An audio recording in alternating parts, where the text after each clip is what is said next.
Good morning, everybody. So nice to be back here live in studio. Ben and Woods 97.3, The Fan. Let's get our heads right on a Monday. And I've been here for 3 effing hours. 3 hours. I got in this morning. I posted it on our Instagram when I walked in the door at 3:49. For the love of God. And now it's after getting up and sitting at my desk for an hour at work. Woke up at 1:30. Couldn't go back. I was excited to get back here, man. I'm Woodsy. That's Paul Reindl. He's our executive producer. Good morning, Paulie. Good morning. To my left is Benjamin R. Higgins, your friendly neighborhood sports anchor. Ben joins us as well. Good morning, Benjamin. But you've only been here since 4:49 Arizona time. That's true. So. Maybe that did have something to do with it. We are back in the studio. We were live all last week at Fantasy Camp and got a lot of nice messages over the weekend and texts from friends that said, God, that was awesome. That was awesome.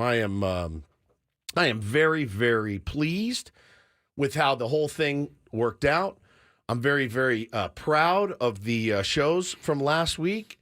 The interviews I thought were spectacular, and that's on the guests, man. They were incredible. All the guests came and brought it last week, and so nice having you there, Benjamin.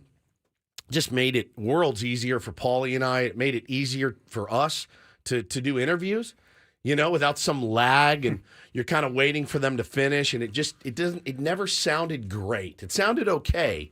This one sounded great to me. It was fun to be there. I'm glad man. that I finally made it out. Got to see you guys play a little bit. Now, when we last left everybody, Paulie had just successfully won the 5th place game. Yeah. But you were just going out for the 3rd place game, and I never actually heard how that went for you guys. We lost. It was a very nondescript game. Just kind of like one of those 4-1. Just kind of one of those like a regular baseball game. Yeah, and it was there weren't like any big massive glaring errors or anything like that. Like we pitched okay. They pitched really good. They had a guy. What's his name? Kevin McGarity. Kevin McGarity. He's about 6'5", and he throws smoke, and he throws a changeup, and he threw me a slider on the black on a 2-2 pitch that I went, oh, all right, see you later. I mean, there's nothing you could do on a pitch like that. Even Ashby and Randy Jones, I was walking back to the dugout, kind of head down, dejected, and he goes, Ashby goes, hey, you don't blame yourself. Nobody's hitting that pitch out here. I go, yeah, I mean, it's right there. Like, it was brutal. So he's a really good arm out there. Hope to be on his team next year so I don't have to face him again. So we lost. This is what I wanted to talk about.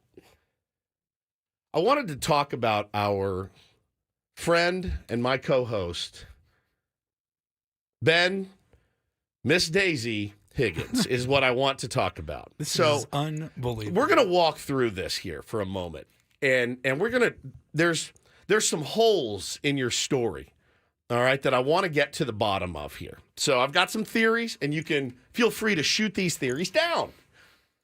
So my game started promptly at 11 a.m. Arizona time, 10 a.m. Pacific. Correct. Okay? It was 2 hours on the nose. At 1:05, I went back to the clubhouse to load my locker. Paulie and I hit the road. Arizona time, I'd say what, 1:45? Yeah. Yeah, 1:45, 12:45 here. Paulie and I leave. We get on the road. We stop for lunch in Gila Bend.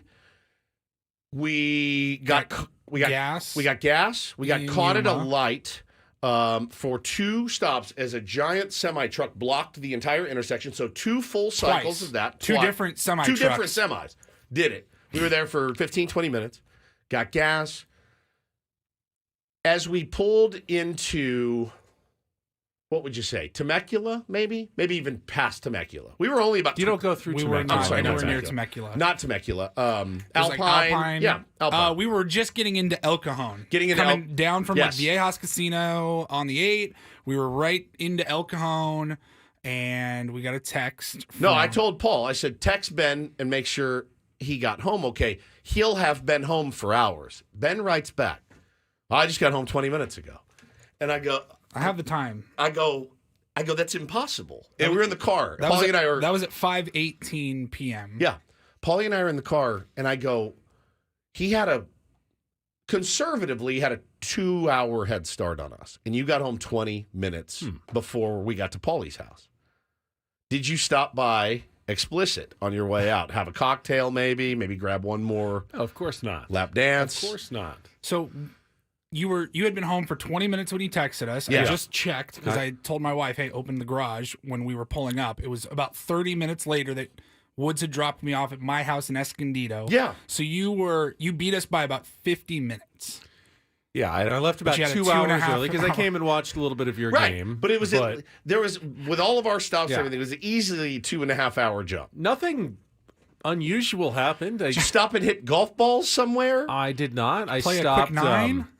I stopped in Yuma for gas and lunch, and then got back in the car and drove straight home. It was really. I mean, I did a sit-down lunch instead of drive-through. So did we. We also did a sit-down lunch. That's what I'm saying.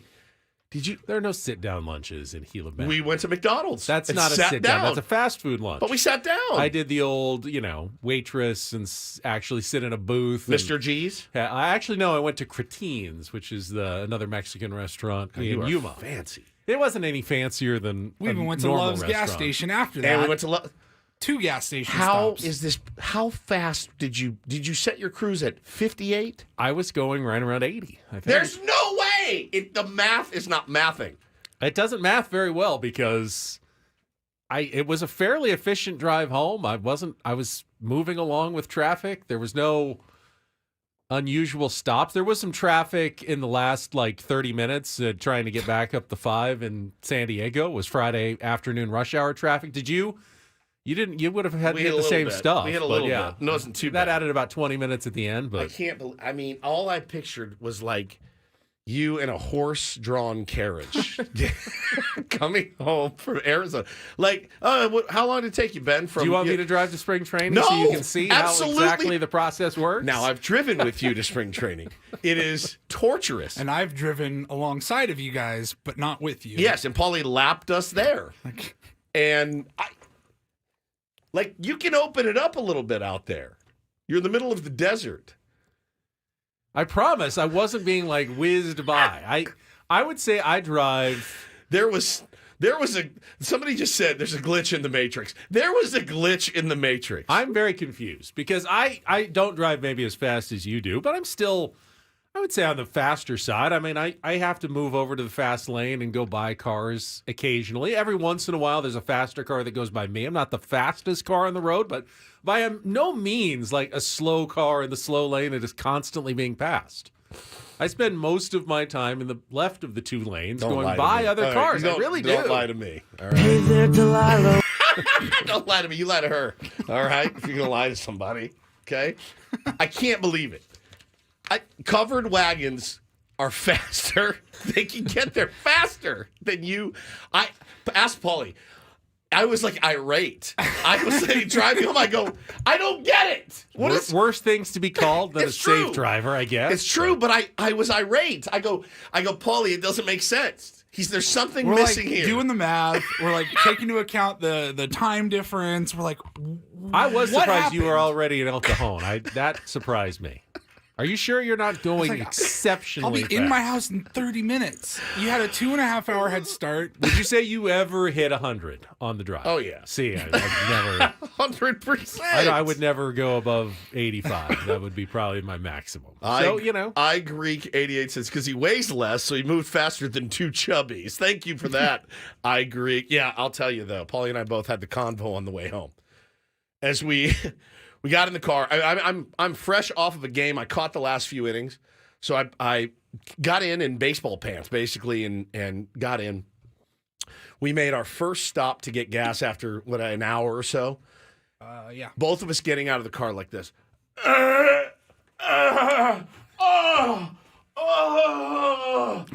Writhing and screaming in pain. And Paulie's like, I go, look, we didn't do anything this year to get ready. We didn't throw at all.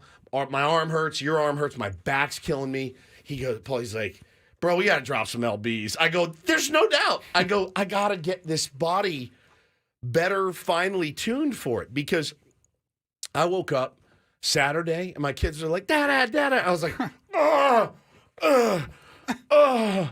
I was in such tremendous pain all weekend. And then today, I'm still, like, I got out of the car. Oh, God. I'm like, bro, you're 48. There's 80-year-olds. There's like 70-year-olds out there that move better than me. So we got a lot of work to do. But it was such a fun time. I hope you guys enjoyed it as much as we did. I got a text from one of our buddies, Jack, and it was the best compliment that we could have gotten. And I hope that his message resonated with the rest of the audience. He said, great effing job this week. The interviews and the stories were incredible. But what I loved the most, it would have been very easy for us to just look at us and all the cool stuff that we get to do this week. And there was a little bit of that, I'm sure. But he said, you guys made it feel inclusive, not exclusive. That is such a It felt great... like we were all part of the week with you. And I go, dude, that's exactly what we wanted. That is exactly what we were hoping for. That's what we were going for. And I hope that resonated with at least the majority of the listening audience, because yeah, it would have been very easy for us to just be like, yeah, sucks to suck if you can't afford fantasy camp, but look at all the cool stuff that we get to do this week. With a cigar in the clubhouse. Well, and listen, they're thinking about expanding it because the demand is really high. And I told them, and we told them, bro, I'm so happy to be included. You no longer have to give us a locker anymore.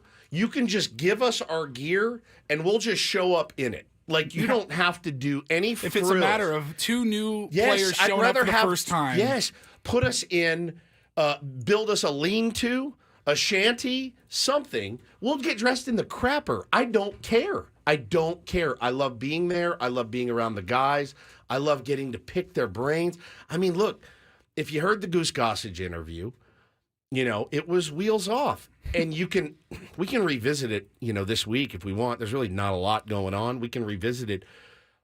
But man, I was talking to my dad about it yesterday. My dad's a huge Goose Gossage fan.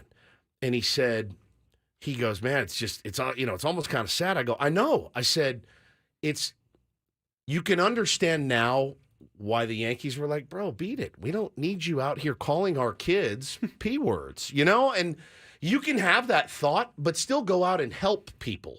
You can still go out and help a young reliever without calling him a P.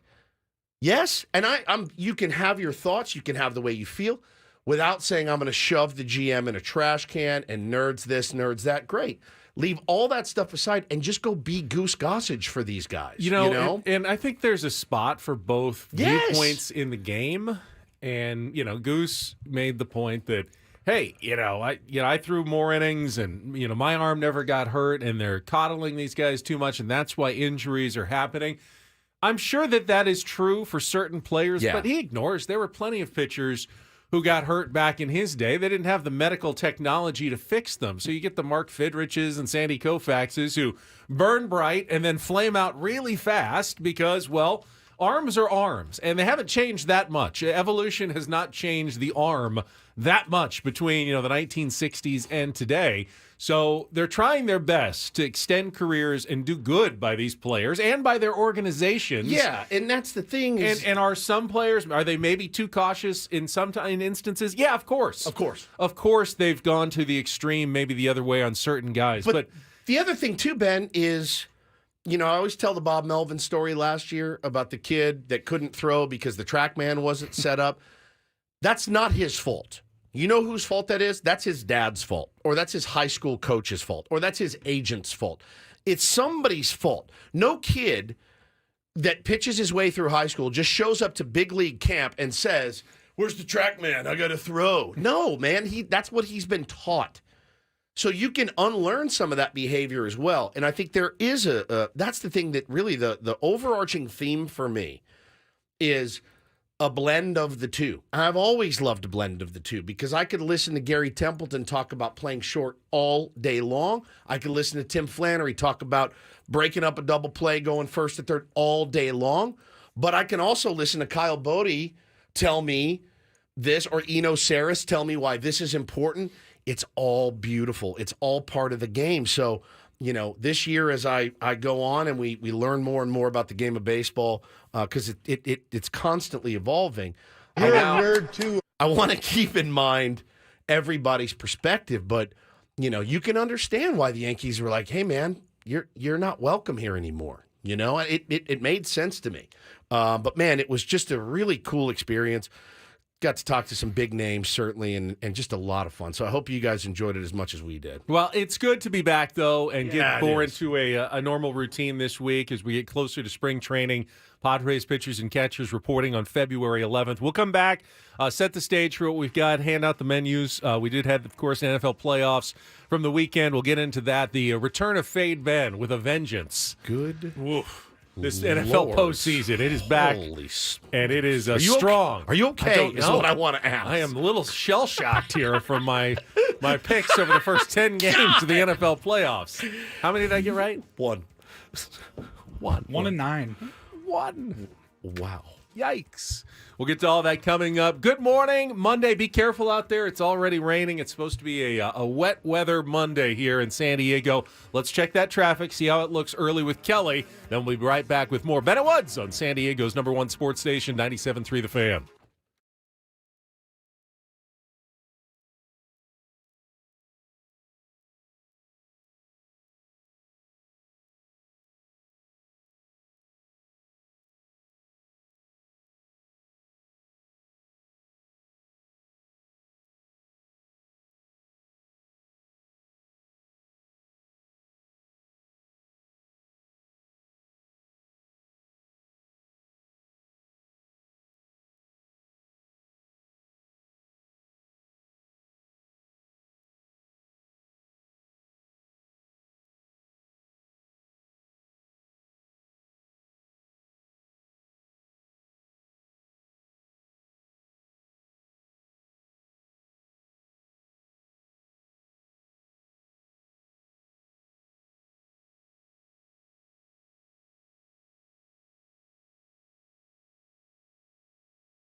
Well, guys, I do believe congratulations are in order.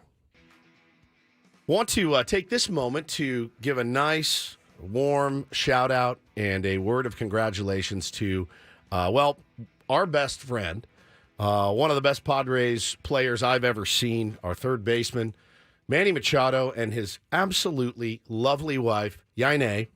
They are expecting their first child. It was announced on Instagram yesterday by Yaine's brother, friend of the program, Yonder Alonso, posted a beautiful picture.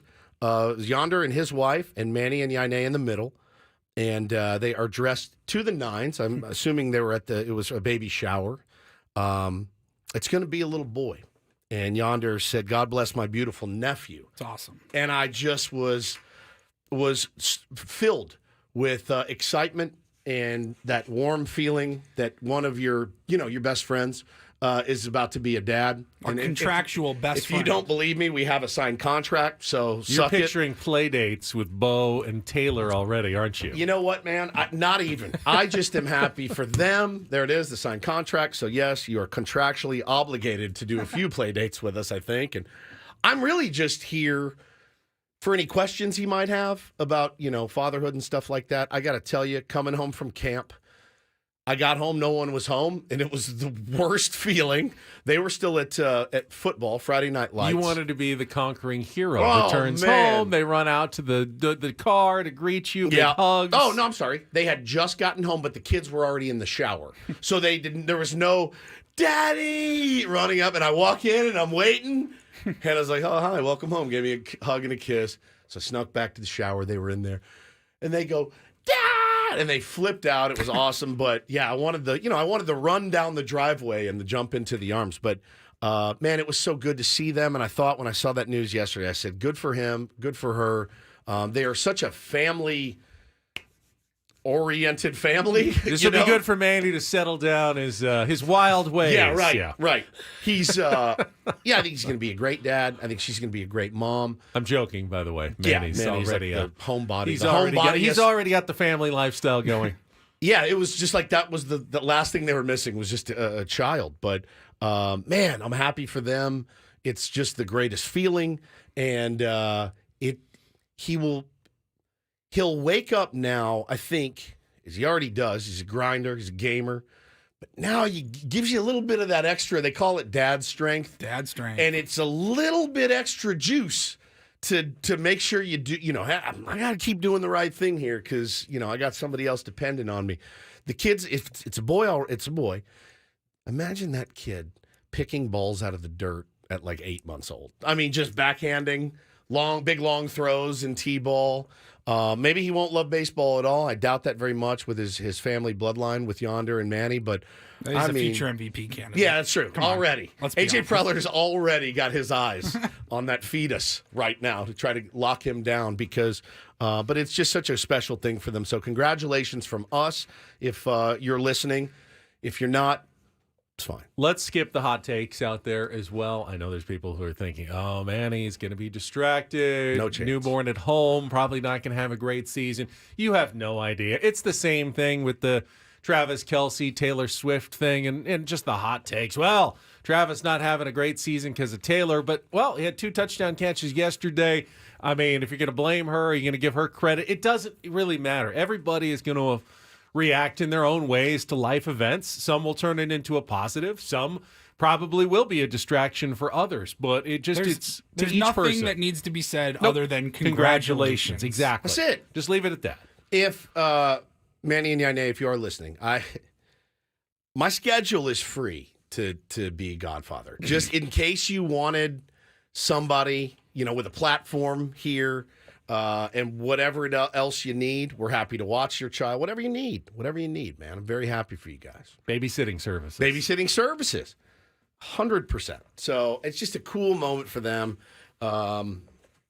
Bigger than baseball, certainly. And it's just really cool. So I don't know how far along she is.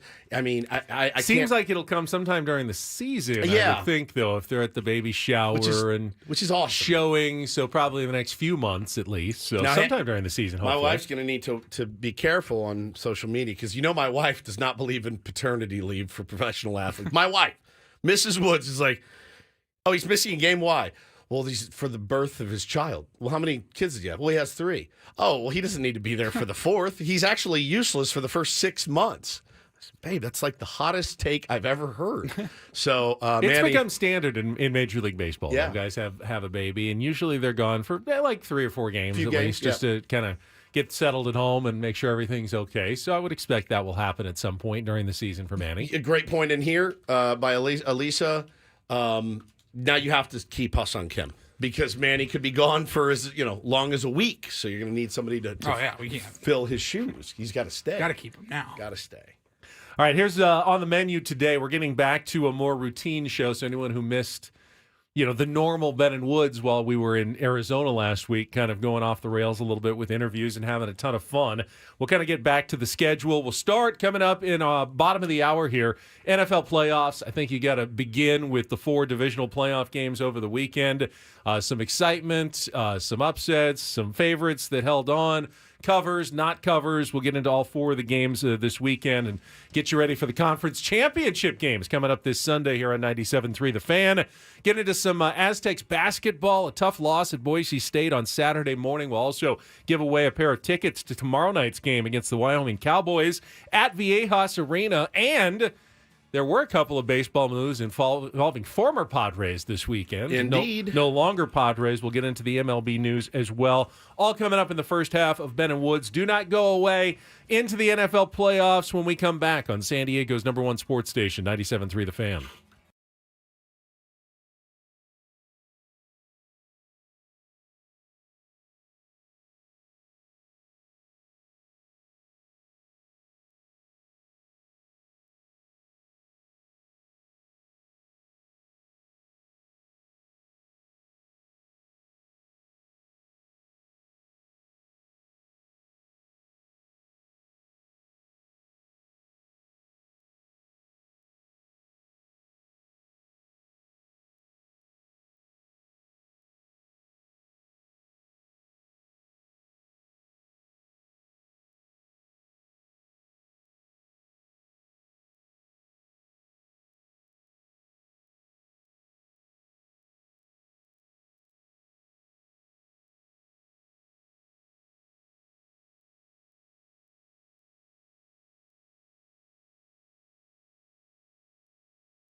Well, I was wrong, and wrong, and wrong, and wrong, and wrong, and wrong, and wrong, and wrong, and wrong, and right once. I was right once, but mostly wrong this weekend. Benny the Greek.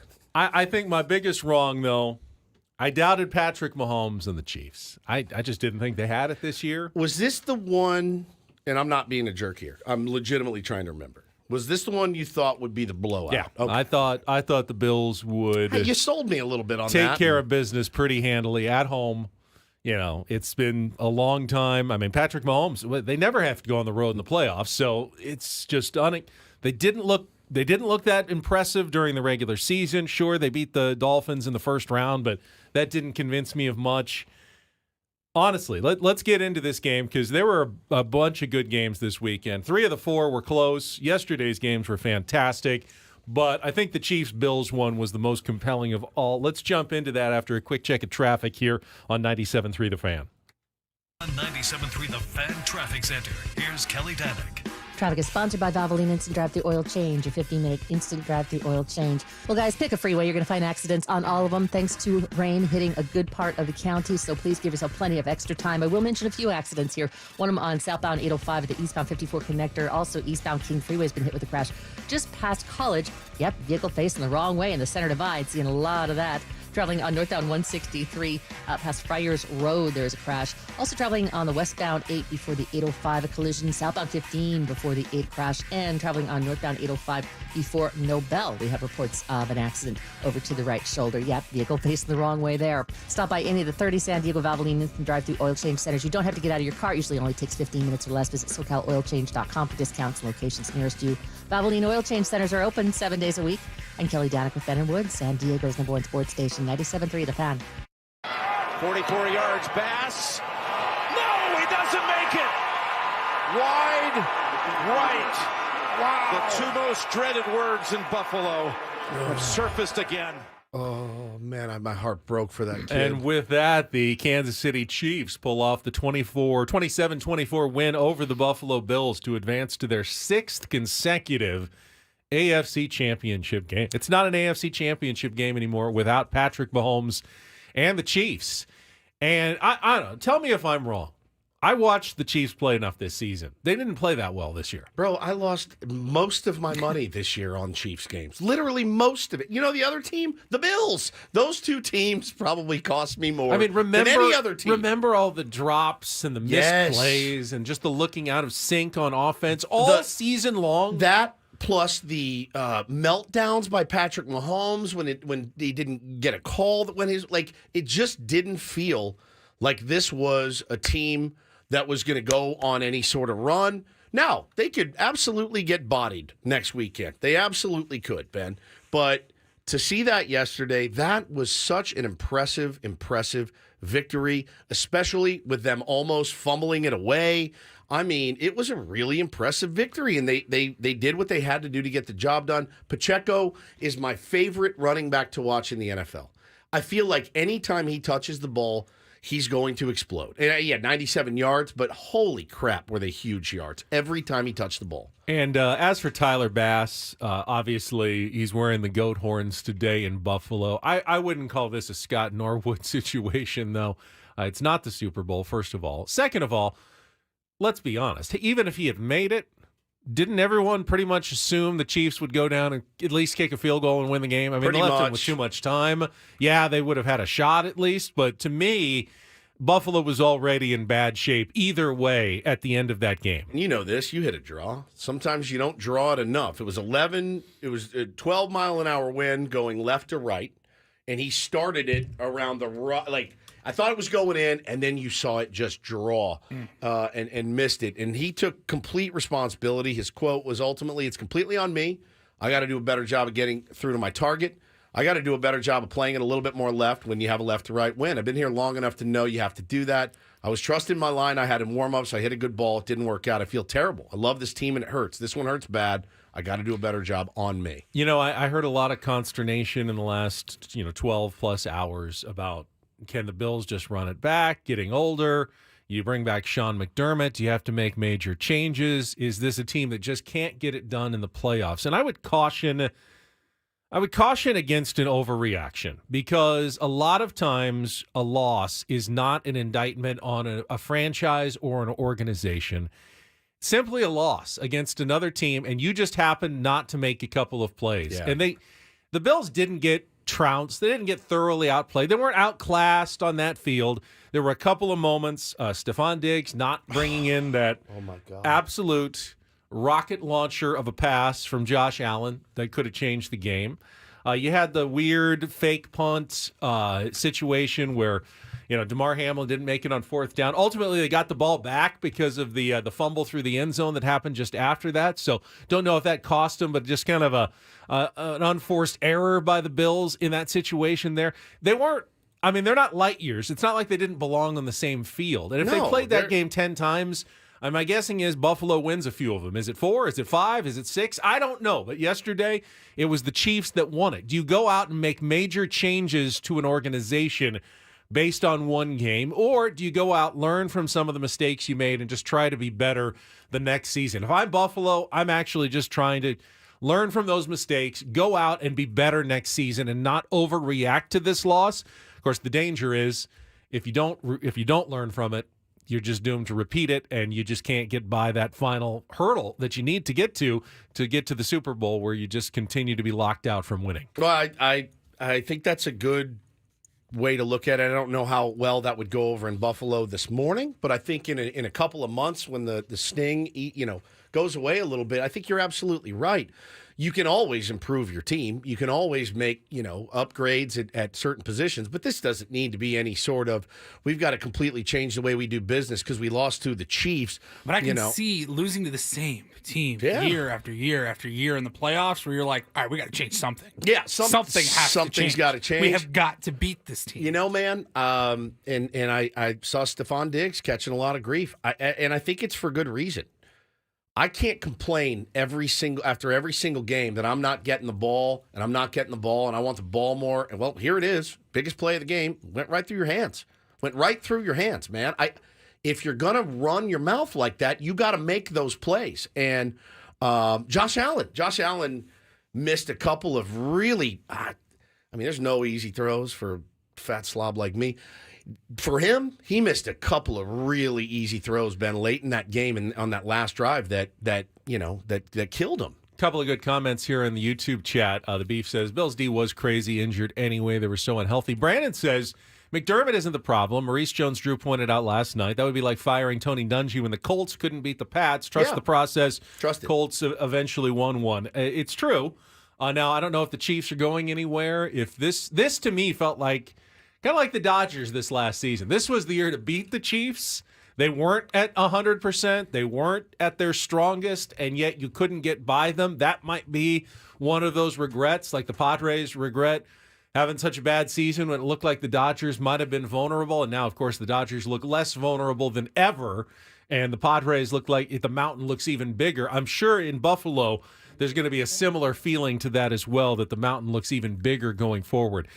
I'm sure we've talked about this in the past, but what are your thoughts, Woods, on the fumble through the end zone rule there? That every other fumble in football, if you don't recover it, it's just ball stays with the team that fumbled. You can't lose it but if you fumble it right into the end zone and it goes out at just on the other side of the pylon, not only does the other team get the ball, but they get to take it all the way out to the 20-yard line as well. As a Bills bettor last night, I was very pleased with that rule. I was very pleased. As somebody that had the Bills minus 2.5, I was elated because I didn't think that was going to I thought that actually gave me a chance to stay in that game. If not, I think that game ends a lot differently. I don't really have a football team that I root for. I don't really care. That's the rule, so be it. It doesn't make a hell of a lot of sense to me, but it also, don't fumble on the goal line. Like he's holding the ball out, trying to get the tip of it over the line. That's the risk. The risk. If they knock it out of your hands, bud, and it goes through the end zone, you're toast. You're going to turn it over. So the rule. Like, you can't do that. To me, there's no exactly right answer here. If you're trying to make it make sense and determine who the best football team is, it's a weird. It is weird. It is unusually strong penalty for fumbling, because if that ball rolls out at the 1 foot line, they get to keep it at the 1 foot line and Correct. probably score a touchdown on the next play. It seems very random and capricious that if it rolls out at the 1 foot line inside the end zone, it's the other team's ball 20 yards away. But if it rolls out at the 1 foot line on the one side of the pylon versus the other, it's an absolute game-changing play that that's just fate. You just kind of throws it up to fate which way that ball bounces. So if you're trying to make it make sense, I would say you'd want to adjust that rule. But is sports about identifying the best team, or is it about entertainment and drama? Because I'll tell you what, the fact that happened made that game even more exciting So and much more better. entertaining. Yeah, it adds man. that level of danger and thrill If they score at the goal line. if they score there, It's over. Game's over. It's man. over. It's so over. if you're trying to create thrill and drama, it's a great rule for football and football fans. If you're trying to just create the most level, logical playing field to determine a winner, it makes really very little sense that you have a fumble rule like that. And I think, look, if it were my team that it happened to, I'd be livid.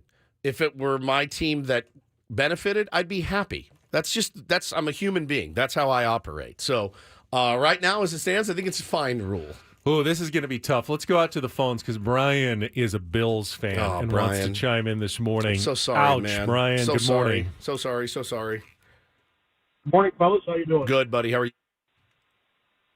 Well, I'm all right. Listen, it is what it is. And heard some talk earlier about you guys saying that maybe in Buffalo there's people screaming for Sean McDermott's head. I think there probably is a segment of that. I mean, when you lose to the same club time after time after time. Yeah. In the big games, that makes a difference. I think as a Bills somewhat connected to San Diego Padres fans, right? Always start to feel like Cubbies fans. It's always next year. It's a good point. You're losing them a little bit. Yeah. Oh, there you go. Yeah, I think we're losing, We're losing Brian's Brian. connection. I liked where he was It's at. always next year. Always Heard that. next year. But I'm telling you, man, Brian, and you're probably hung up and are listening now. Your phone was cutting out. You should be very happy about the team that you have. That's a team that that's a team I would be proud to root for. I like the way they play. I love the way Josh Allen plays. Does he turn it over too much? Yeah, he does. He damn near did it again last night. He got bailed out. But you know what, man? Some of the great ones. Patrick Mahomes had a couple dropped, interceptions last night as well. All these guys they're just, the Bills to me seem like a really fun team to root for. I like the whole scene that they have with the Bills Mafia. I like it. There are a lot of similarities to the Bills and the Padres. I believe that 100%. And like smaller you said, market, overshadowed by bigger neighbors. In Buffalo's case, being in upstate New York versus the city teams that get most of the media attention in the around the country. I get that. I get that. But Benny, if you're a longtime Bills fan, a long time, and I'm talking 40, 50 years, it has sucked for you. It has sucked really, really bad for you. That's a team that you look at and you go, I want to see those guys hoist the Lombardi Trophy one day. That city has earned it. Another city that's earned it, I think we're going to talk about soon when we talk about the Lions and what they've earned if you're a Lions fan. But holy smokes, I looked at that team last night and I went, you're a couple plays away from winning that game. And I know that it's no consolation. That's a fun team to root for. Those are good dudes to root for. I mean, The quarterback is the most important position in sports. And you got to the franchise quarterback. You got a it is damn the good hardest one. thing to find. Yeah. And you've got that alone, that's got to keep you coming back. 100%. And he's a fun dude to watch. But you man. lost to a great quarterback again, and a really good coach in Andy Reid. Second most playoff wins all time, behind only Bill Belichick. It's not humiliation. It's just frustration and more sadness for Buffalo Bills fans and Brian out there. And I get it. Yeah, I understand the comparison with the Padres. A little bit of me was hoping for a Bills-Lions Super Bowl. Just because as someone who watched the bulk of their football in the last 20, 30 years, I always play that game. What if I told you that in 2024, the Buffalo Bills and the Detroit Lions were going to play for the Super Bowl, and you go, What? They're like the two worst teams in football. They're going to be playing for a Super Bowl in 20 years? That's crazy. We weren't that far away from that possibility. And, of course, the Detroit Lions could still get there. They've never been to a Super Bowl before in franchise history, and they are one win away after defeating the Tampa Bay Bucks 31-23. Dan Campbell has got a little bit of magic to him, whatever it is. Yesterday was, by the way, 3 years to the day from we're going to bite some kneecaps off. That was 3 years to the day from his introductory press conference when he made some big promises that sounded kind of funny at the time for a franchise that had struggled for so long. But we're going to kick you in the teeth. Yeah. All right. And when you punch us back, we're going to smile at you. And when you knock us down, we're going to get up. And on the way up, we're going to bite a kneecap off. Yep. All right. And we're going to stand up. And then it's going to take 2 more shots to knock us down. All right. And on the way up, we're going to take your other kneecap and we're going to get up. And then it's going to take 3 shots to get us down. And when we do, we're going to take another hunk out of you. Before long, we're going to be the last one standing. All right. That's going to be the mentality. And you thought he was an absolute bozo, lunatic. You did. I'm sorry. It's like the weirdest promise ever fulfilled in NFL history here. Yeah, and like the summation is when we're done, I'm going to be holding 2 kneecaps and a hunk of your leg in my mouth. And I'm telling you, whatever he's got that his players respond to, if he's the kind of guy, Ben, he doesn't know how to be anything other than himself. He's not going to try to be Bill Belichick. He's not going to try to be Andy Reid. He's just going to be him. His players respond to it. They play extremely hard for him. That arena was bananas for that game yesterday. And I'm so happy for them. I'm so happy for Jared Goff, who looked like somebody injected him with the fountain of youth. He looked like he did in college. I mean, he was bouncing around, escaping the pocket, throwing seeds all over the place. I mean, some of the throws he made yesterday, I was like, what in the world? He was just in the zone. And it was really cool to see. I know it's been mentioned, but put yourself on a human level on how hard it must have been for Jared Goff to watch another quarterback take his team, the Los Angeles Rams, to win a Super Bowl. Yeah. When he got traded. Can you imagine? And he hasn't dwelled on it. He didn't talk about it much. Moved on to his new team. But to watch Matthew Stafford go and take that team, kill you, man, and win a Super Bowl, it would gut your soul. I don't know how many harder things there could be in sports to have to sit and watch that. Well, and by the way, you here you are, the toast of L.A. You're going to Detroit, where they just don't win. You're going to Detroit, and you're like, okay, I'm a quarterback, and this is my lot in life. This is what I've been handed. I'm going to make the best of it. And, man, has he ever. He impressed me. Out of all the quarterbacks I watched yesterday, the 2 that impressed me the most were Baker Mayfield and Jared Goff. Unequivocally. They were both. Baker looked like he was at OU. I mean, Jared Goff looked like he could not miss yesterday. It was a lot of fun. That game was excellent. Excellent. So whether or not, you're a Lions fan, and I'm not particularly one, although Dan Campbell has made them compelling, I've got to feel good for Jared Goff to have this opportunity, considering just the travel, what he's gone through over the last few years, to have a chance to go to a Super Bowl 1 win away. And it's not going to be an easy one going to San Francisco next week, but they've got some pieces. Jahmyr Gibbs is very exciting. He's a lot of fun to watch, just like Pacheco. Gibbs is a lot of fun to watch as well as a running back. Gives them multiple options. So Woodsy fantasy draft, by the way, they didn't use him really properly in the regular season, of course. And by the way, he was hurt. Baker Mayfield, pretty good game there. Really good. Nothing game. to be ashamed of if you're the Tampa Bay Bucks. All right, we got the Saturday game still to get to. We're also going to bring back Take on Woods after a week off. All coming up next year on 97.3 The Fan. Don't go away.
Farewell, Josh Hader.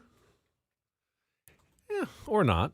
I mean, Or, just farewell is what we say when we say goodbye to someone. yeah, Farewell. and you want them to farewell. well. And I don't know if Padres fans really want Josh Hader to farewell or not. We'll talk about the baseball moves coming up a little bit later this hour. Take on Woods is just a couple of minutes away. We didn't play it all last week. We did a lot of 1984 Padres trivia while we were out at Fantasy Camp in Arizona, but we will be back with our musical trivia.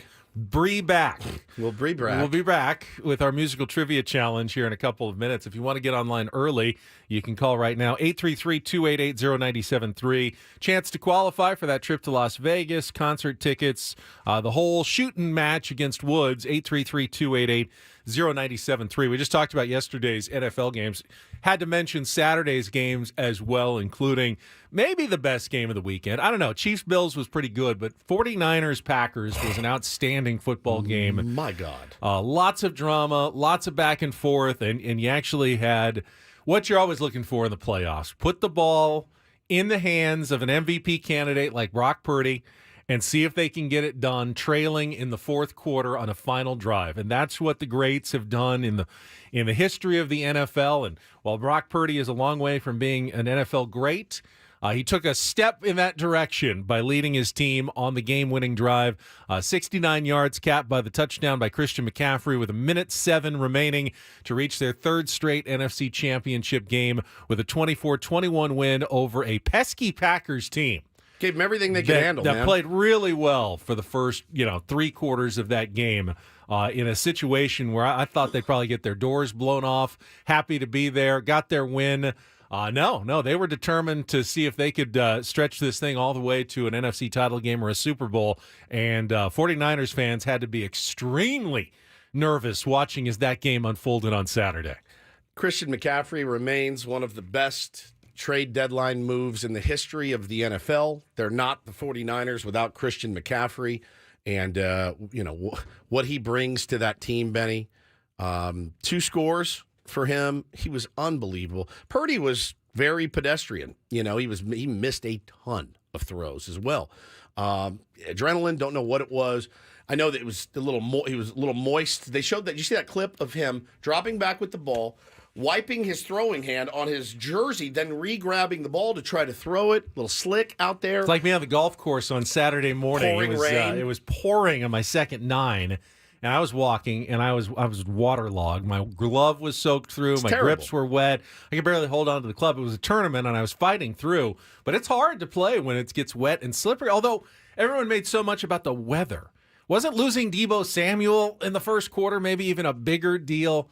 Brock Purdy has always been a quarterback who uses all of his weapons so well. You take away a big weapon like that, that has a huge impact. And his status going forward going to be, I think, critical for this game against the Detroit Lions. It's hard to even, put out a line not knowing whether Deebo Samuel is going to be healthy or not for that game. So that's a big one to lose Deebo Samuel in the first quarter with that shoulder injury. It's a huge one, but I feel like if you've got Ayuk and you've got McCaffrey and you've got George Kittle, it's Cadillac problems a little bit. And hey, make no mistake, when it counted the most is when he was his most accurate. 6 for 7 on the decisive drive there for Brock Purdy. And they got the job done, man. And I was very impressed. And again, much like the Buffalo Bills, I know that they're more favored to win it every year than the Green Bay Packers. No one really expected this from the Packers this year, and really nobody expected them to go into Dallas and whoop the Dallas Cowboys like they did. But I think that you're pretty pleased if you're a Green Bay Packers fan. I think you're pretty excited about the future. And Jordan Love, I know he made a terrible throw to end the game there, a ball that you just can't throw at all.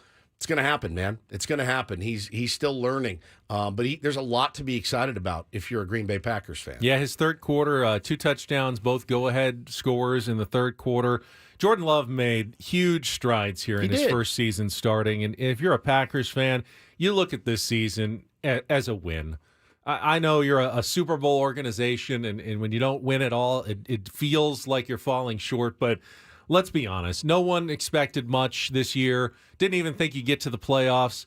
the progress Jordan Love made, the pieces you've got around him, the future looks very bright all of a sudden in Green Bay, and you got to feel pretty good going into this offseason, even after that mistake at the end. And I mean, you just got to live to fight another pass. That's the ball you throw if it's fourth down. Yeah, no doubt. And the game's over if you throw up the prayer. You cannot throw that in any other circumstance. Just so many bad things can happen. So few good things can happen when you throw across your body. But ultimately, a successful season for the Green Bay Packers, and they look like one of those teams to keep an eye on next season. That last pass, it's a learning experience, obviously, as we just mentioned. I thought that Jordan Love, though, and the other young quarterback that we haven't talked about that we're probably just about to, CJ Stroud, very impressed with what I saw from both of those guys all season long. Yeah. Wasn't expecting a ton as just new to the league and so much to learn and grasp. And man, were they exciting to watch. It's funny because, as I mentioned earlier, I missed on all 4 of my against the spread picks this weekend. I didn't feel terrible about any of them. Even the Texans, who ended up getting bodied in the second half. In that first half, tied 10-10, and watching what I saw, I felt pretty good about my, Texans with the points pick. I felt pretty good about the Bills, for a lot of that game, giving the points. I felt good about the Bucs keeping it close. Hey, had they not gone for that 2-point conversion, with the the sabermetrics or whatever it is, the analytics of football telling you to go for 2, and they had made it, we had 7.5 in that game, right? So that was the difference in the spread on that game. They went for 2, didn't get it, so I didn't win that one. And the 49ers, that was probably the one that I was most off on, but they did at least win. So, I mean, none of those games were bad. And, I think, CJ Stroud was clearly the pick of the draft. Whether or not you give him credit for it, because it took Bryce Young going to the Carolina Panthers for him to fall to number 2. You could say, well, if we had the number 1 pick, we would have taken CJ Stroud anyway. I doubt it. Everyone would have taken Bryce Young in that situation. Turned out not to be the right pick. C.J. Stroud clearly looks like a franchise quarterback in the making. And like the Packers, a very good season for the Texans where you're building on that in the offseason going forward. And another franchise quarterback that I just can't take my eyes off anytime he has the football is Lamar Jackson. I saw a tweet, only Lamar Jackson could go out and dominate a game like he did, and there still be doubters about Lamar Jackson. The fact that there were people in that town that didn't want him back, that wanted to run him out of town, is mind-boggling to me. It's mind-boggling. He is watching that guy play. What are you complaining about from that game? He's that he only had 180 yards passing or something? I mean, I saw a guy yesterday. Another 100 on the ground and 2 touchdowns. I saw a guy yesterday say, man, the NFL's better when these guys are in the pocket slinging it. And I go, bro, you're out of your mind. Get the ball in the end zone. Score touchdowns. What's the point of the offense? Win games. Get into the end zone. Get in the end zone. Games. I mean, that's all he does. What a threat that he is. And watching him play, it's an electric factory. Every time he's got the ball, you're like, oh my God. He's unbelievable to watch. I was surprised that was just his second playoff win of all time. Second out of 5, yeah. Yeah, that did surprise me. I didn't realize that. I figured, he's got to have more than that. No, this is important postseason still for Lamar Jackson and Baltimore. Well, I don't think that they've gotten to the level. If they lose at home next week, it's kind of disappointing. 100%. Fritz is making fun of me. Every team that lost is a winner in Ben's eyes, but the ones that win, like the Ravens, they still have something to prove here. Their season's not a success yet. If they can't make it past the Chiefs in the next round, I don't think you're that happy about things if you're a Baltimore Ravens fan. Well, no, I don't think so either. You've got the MVP in Lamar Jackson, and he is so capable of doing so many different things out there. And so you wondered, well, man, what did Harbaugh say to those guys at half? It really wasn't him. It was Lamar. Lamar said he was really leading the halftime charge. And they said, what did you say? He said, a lot of cursing. So he went in there, chewed guys out. Well, they went 24-0 in the second half, Ben, and handled business 34-10 against the Houston Texans. Baltimore just looks pretty. These games next weekend are going to be fantastic. Take on Woods is brought to you by Valvoline Instant Oil Change. It only takes 15 minutes, and you don't have to get out of your car. For directions and discounts, go to SoCalOilChange.com. That's SoCalOilChange.com. Let's get to it.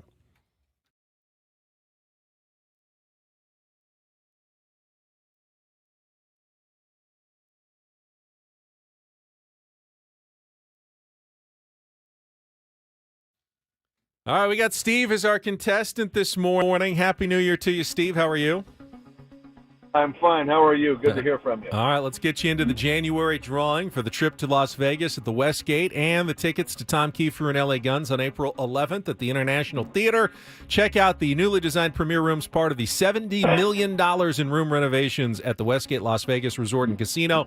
Get your own tickets at Ticketmaster.com. All right, Woods has left the studio. You get to go first. 5 questions of musical trivia. Your category choices are Head of the Class, 5 song titles, including the word head. Open and Shut Up. Those are 5 song titles that include either the word open or the phrase shut up. Or I'm in the band, or in this case, band is in all 5 song titles for the game. So which one of those 3 would you like to play, Steve? Head of the Class, Open and Shut Up, or I'm in the band?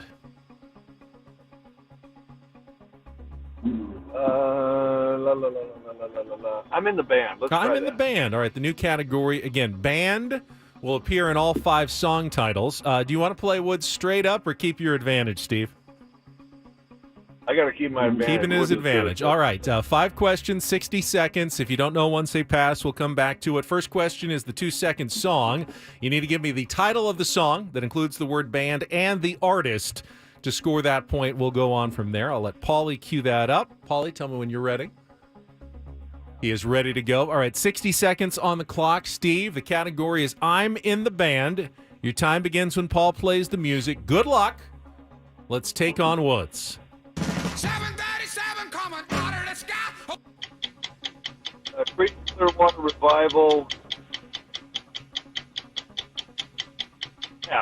Which Beatles song and album title track appears twice on their groundbreaking 1967 release as the first single and then as a reprise in the second to last track?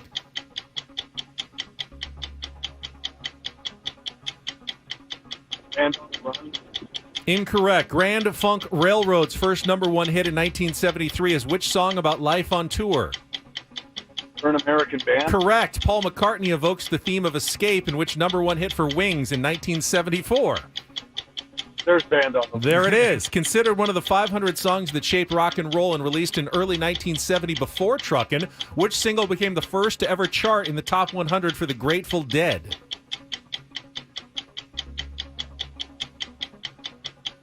Oh, wow. Pass. Go back to the 2-second song. You got the band. What's the title? Oh, the time is up. All right, you got 2 out of the 5. You got We're an American Band, Grand Funk Railroad, and Band on the Run. The Beatles song was Sgt. Pepper's Lonely Hearts Club Band. The Creedence Clearwater Revival song was Travelin' Band. And the last one, tough one, Uncle John's Band by Grateful Dead. Steve, hang on the line. Your score of 2 is locked in. Woods, will see if he can beat that. Doesn't get the category. Makes it a little more difficult. I had like 5 people in this last week ask me, is Woods really playing straight up? He doesn't hear any of this. It's not a setup or anything. I go, I promise you. He is playing it 100% straight up. He doesn't know the category. He doesn't know the questions. I give him no clues in advance. On the life of my children, I've never cheated. This is an authentic game. Never. All right, Steve's score is locked in. 60 seconds back on the clock. Same 5 questions. Your time begins when Paul plays the music. Good luck, Woods. Let's take on Steve. 737 coming out of the sky. Midnight Ride CCR? Incorrect. Which Beatles song and album title track appears twice on their groundbreaking 1967 release as the first single, then as a reprise in the second to last track? She Loves You? Incorrect. Grand Funk Railroad's first #1 hit in 1973 is which song about life on tour? Pass. Paul McCartney evokes the theme of Escape, in which #1 hit for Wings in 1974. Band on the Run. Correct. Considered one of the 500 songs that helped shape rock and roll and released early in 1970 before Truckin', which single became the first to ever chart in the top 100 for the Grateful Dead. Casey Jones? Incorrect. Oh, my God. Let's go back dead, to man. Grand Funk Railroad's first #1 hit in 1973 is which song? Taking Care of Business? Incorrect. Oh, my God. And that's a win, Steve. 2-1. Oh, man. What was the Proving Woods' category? point. What was the category? The category is called I'm in the Band. All right, start So again. all songs have the word band in So- the title. You got CCR. American Band or Traveling Band.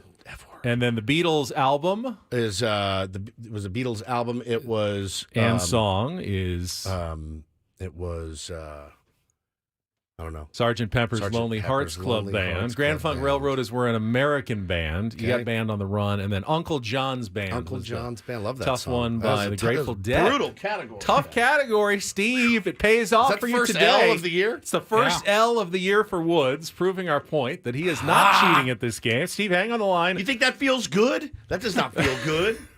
You are into the drawing for Las Vegas. Brutal. Paulie will get all your information during our break. Those are all pretty great songs, actually, for the first time. It's tough category, though, for sure. Very When tough. you couldn't figure it out, what couldn't the figure it word out. was, made the rest of them very, very tough, I would say. Mama.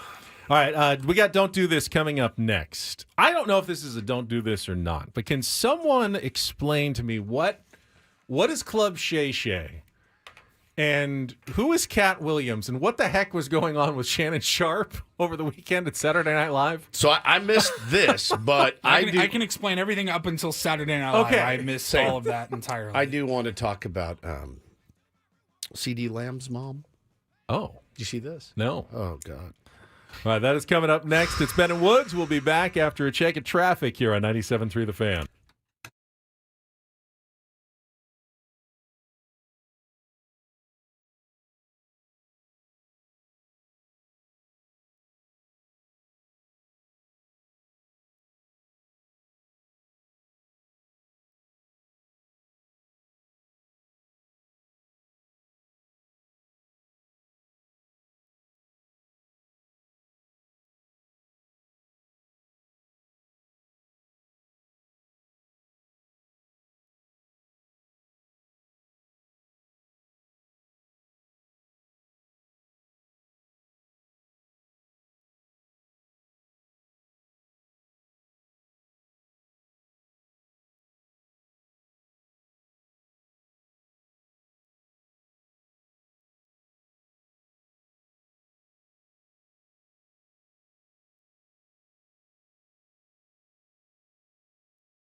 Tune in to Kick Off with Boomer and Valenti, Fridays at 7 p.m. here on 97.3 The Fan. It is presented nationally by Casamigos Tequila. Casamigos brought to you by those who drink it and by Lowe's. Lowe's knows home improvement. I guess the don't do this for me is for me because I am so bad with stand-up comedians nowadays. Didn't know who Joe Coy was. Right. Even though we had Joe Coy on our show. On the show, yep. when he hosted the Golden Globes earlier this month. Yeah. Now I am confused as to why Shannon Sharp is talking to someone named Cat Williams and they're making fun of it on Saturday Night Live. I was confused on why you brought this to the table. If there's confusion there. I am confused by the entire concept of what's going on here. So, Paul, you tell me that this Club Shay Shay podcast. So Shannon Sharp has 2.5 million subscribers. Massive podcast. Yes. That I had never heard of until Saturday Night Live made fun of it this week. So they had Cat Williams in. Now, Cat Williams is a comedian, stand-up comedian, and he's what you'd call a bit unhinged. Yeah. Oh, yeah. I mean, he just says stuff. I mean, it's wild. And he went in there and he started just trashing every other stand-up comedian. Well, I watched the whole thing. Did you? Yeah. He has some sort of bit that Kevin Hart is like not real He's or like something? Like a plant, basically. What does that even mean? He's a plant. Yeah. A plant he was of talking what? about how, like, he mentioned Kevin Hart he went down the list of pretty much every actor or comedian in Hollywood and was just like, nobody just, like, arrives in Hollywood and is starring in a show and starring in movies. And I thought that's exactly how it worked, though. Like, Brad Pitt moved to Hollywood, and they're like, well, this guy's good looking. What's a decent actor? Throw him in there. What, do they have to go through the Hollywood minor leagues first? And then they get promoted to the big-time movies? I mean, he went off on the Kings of Comedy, accusing people of stealing his jokes. It was... I saw the clips, and I mean, honestly, like, maybe he's right, maybe he's wrong. It's just that it's the bitterness. It's just bitterness. We see it in radio all the time. My God, do we see it in radio? Holy crap, especially sports radio. And then does Shannon Sharp just interview comedians or anyone? It's anyone, everyone, sports people, everything. So what? I don't know. What was your don't do? I don't know. It's for me. Not knowing who Cat Williams is after not knowing who Joe Coy was a couple of weeks ago. I mean, he's had Marshawn Lynch, Ric Flair. He's music artists, musicians, actors, athletes, comedians. Matthew, how does Ben not know who Cat Williams is? I don't know. What has Cat Williams been in? He's been in comedian. Wild and Out. He's been in My Wife and Kids, The Boondocks. He's been in Your Wife and Kids? No, that's what it's called. Norbit. I never saw Norbit. Friday After Next. Is that... I haven't seen any of these things. I mean, he's a very, very well-known comedian. Okay. Maybe not so much for his acting. Okay. Not he's important. I mean, we'll just go back to... Fine. We'll go back to don't do this in sports. Fine. CeeDee Lamb. CeeDee Lamb. Mama Lamb. Leta Ramirez. After the Dallas Cowboys' very embarrassing loss in the playoffs, she went to her Facebook page, and she wrote 3 words. Dak isn't it, is what she wrote. CeeDee Lamb's mom, talking about her son's quarterback. Dak isn't it. So people started weighing in. Said, hey, tell the youngin' to come home to the home team, Houston. CJ would love him. She goes, yes, I wish he would. CJ is great. This cannot be good. This cannot be good for the team. This cannot be good for moving forward together. She also went on to say, how would you feel if my mother Kim just tweeted, Woods isn't it? Woods isn't it. God. You know what I'd say to Kim? Get in line. Or if, your lovely mother Marcia just tweeted, Ben isn't it. God. I wish not CD, good for club chemistry. It's not. I wish CD would leave. They need to get rid of his ass, Dak. It's guys on that team that want a ring. They work too hard. Dak don't want to win a ring. How do you, if you're CD Lamb, what do? You just text Dak and be like, hey, sorry about my mama. She went a little bit bat-ass, and I apologize for her. How does that work? Yeah, that's going to be awkward at the next mini camp. I mean, those two guys are a huge part of that team moving forward. Didn't have a great game, had a great season. Didn't have a great game. Didn't he also, like, CeeDee Lamb set, like, every offensive record the Cowboys have this year? Like, Yeah, he had a great season too. Because of Dak Because of throwing Dak- to him. Yeah, that is tough, dude. That is tough. There's probably been times where your mom thought Woods No, isn't. I Woods don't think isn't so. it. She loves you. Yeah, she does. Woods' clown. how Ben, I could- can listen to. How could you not? Finally, do this. Back on a Monday. mega doo-doo. There it is. What a performance by amateur golfer Nick Dunlap, 20 years old, University of Alabama, playing in the American Express at PGA West yesterday. Had a 4-shot lead going into the final round over a good field. Guys like Sam Burns, Justin Thomas, Xander Schauffele. Yet he was beating all of them. And the pressure on a kid like that must be unbelievable. He knocked one into the water on 7, made a double bogey, lost the lead, and I go, okay, we've That's seen it this for story him. Yep, before. that's He is it for going to him. fall apart. He was down 1 going into the last few holes, but birdied 16, made a nice little like 6-7 footer for birdie to tie Sam Burns for the lead. So they go to the Island Green 17th, and Dunlap has to hit first and gets it onto the front of the green. So I'm thinking, oh, this is Burns. He's won 5 times on tour. He's going to knock it in close. This is it. Sliced it right into the drink, double bogey, and all Dunlap needed was a par on the final hole. Now there's water all the way down the left, so he did what all of us would do. Big slice to the right, second shot, way missed to the right, but it got it up and down, made a 5-footer, and became the first amateur to win on the PGA Tour since Phil Mickelson in 1991. 20 years old, man. I watched the last couple of holes, and I just kept waiting for him to soil himself, as most 20-year-olds would do. Let's be honest, as most guys that have never won on tour would. As Sam Burns did, even though he's gone to the Ryder Cup and won 5 times on tour. He double bogeyed the last 2 holes. Insane accomplishment for this young man. So here's the thing. The purse was how much? 1.5? The winner's share was just over $1.5 million. Doesn't get a nickel. He doesn't of it. get a dollar. Not one That dime. went to second place finisher Christian Bezuidenhout. He gets that money. Doesn't get the money. No, Christian gets the money. Yeah. It's fantastic. If you finish second. Now he gets something even more valuable. As soon as he turns pro, Don't say exposure and experience. He's got a 2-year exemption on the PGA Tour through 2026. That's unreal. So, okay. He turns pro today. I would think that would probably be wise. I did see he's playing in the Farmers. Did he? Oh, yes. Did he commit to the Farmers Got when an he email, won? Yeah, when you win, yesterday. you're allowed to pick the tournament next week. So he's going into the Farmers next week. So he'll be here. And maybe as a pro, too. So the only reason he wasn't turning pro, he won the U.S. Amateur last year, and that comes with an invitation to the Masters. So he already got that.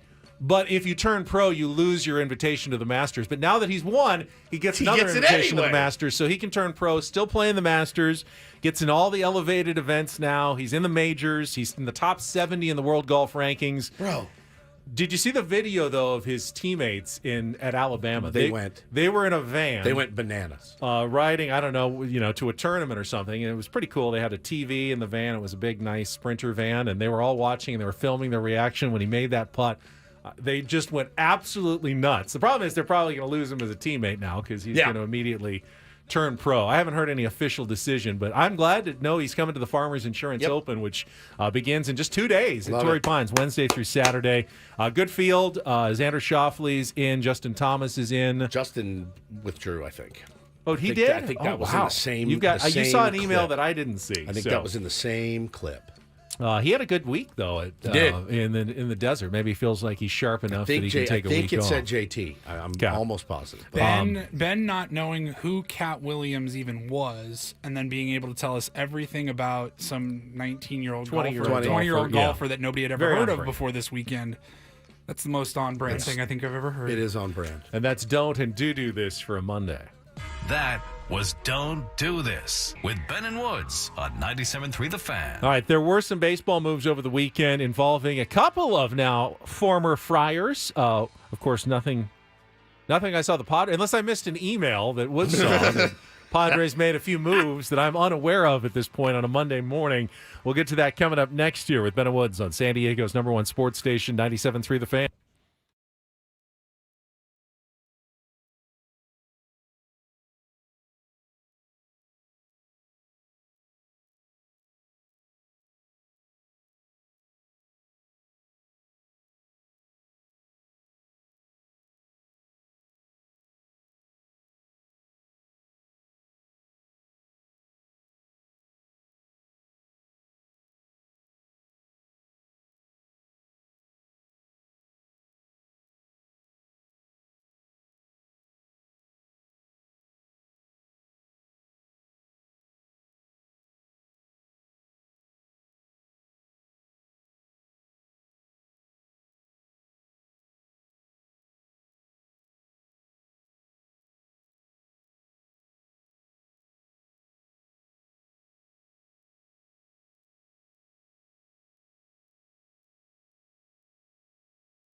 I have to say, if there's one Padres-related takeaway from last week in Arizona, it's got to be seeing some of those young guys out there putting in the work, and the excitement that you get from the staffers feels very real about the up-and-coming prospects for the Padres this time around. So let's talk for a second. I didn't get a chance to share the story last week, but one of the presentations that they did at Fantasy Camp, it's pretty cool.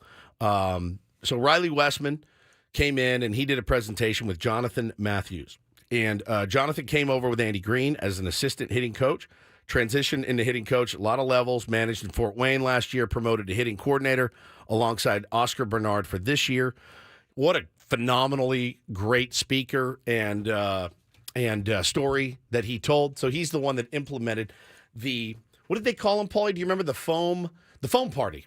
They call it a foam party, and it's not that kind of foam party, Ben. I know where your head is. Is this a rave? Are we talking about a rave? I know where your head immediately goes because you're a deviant now.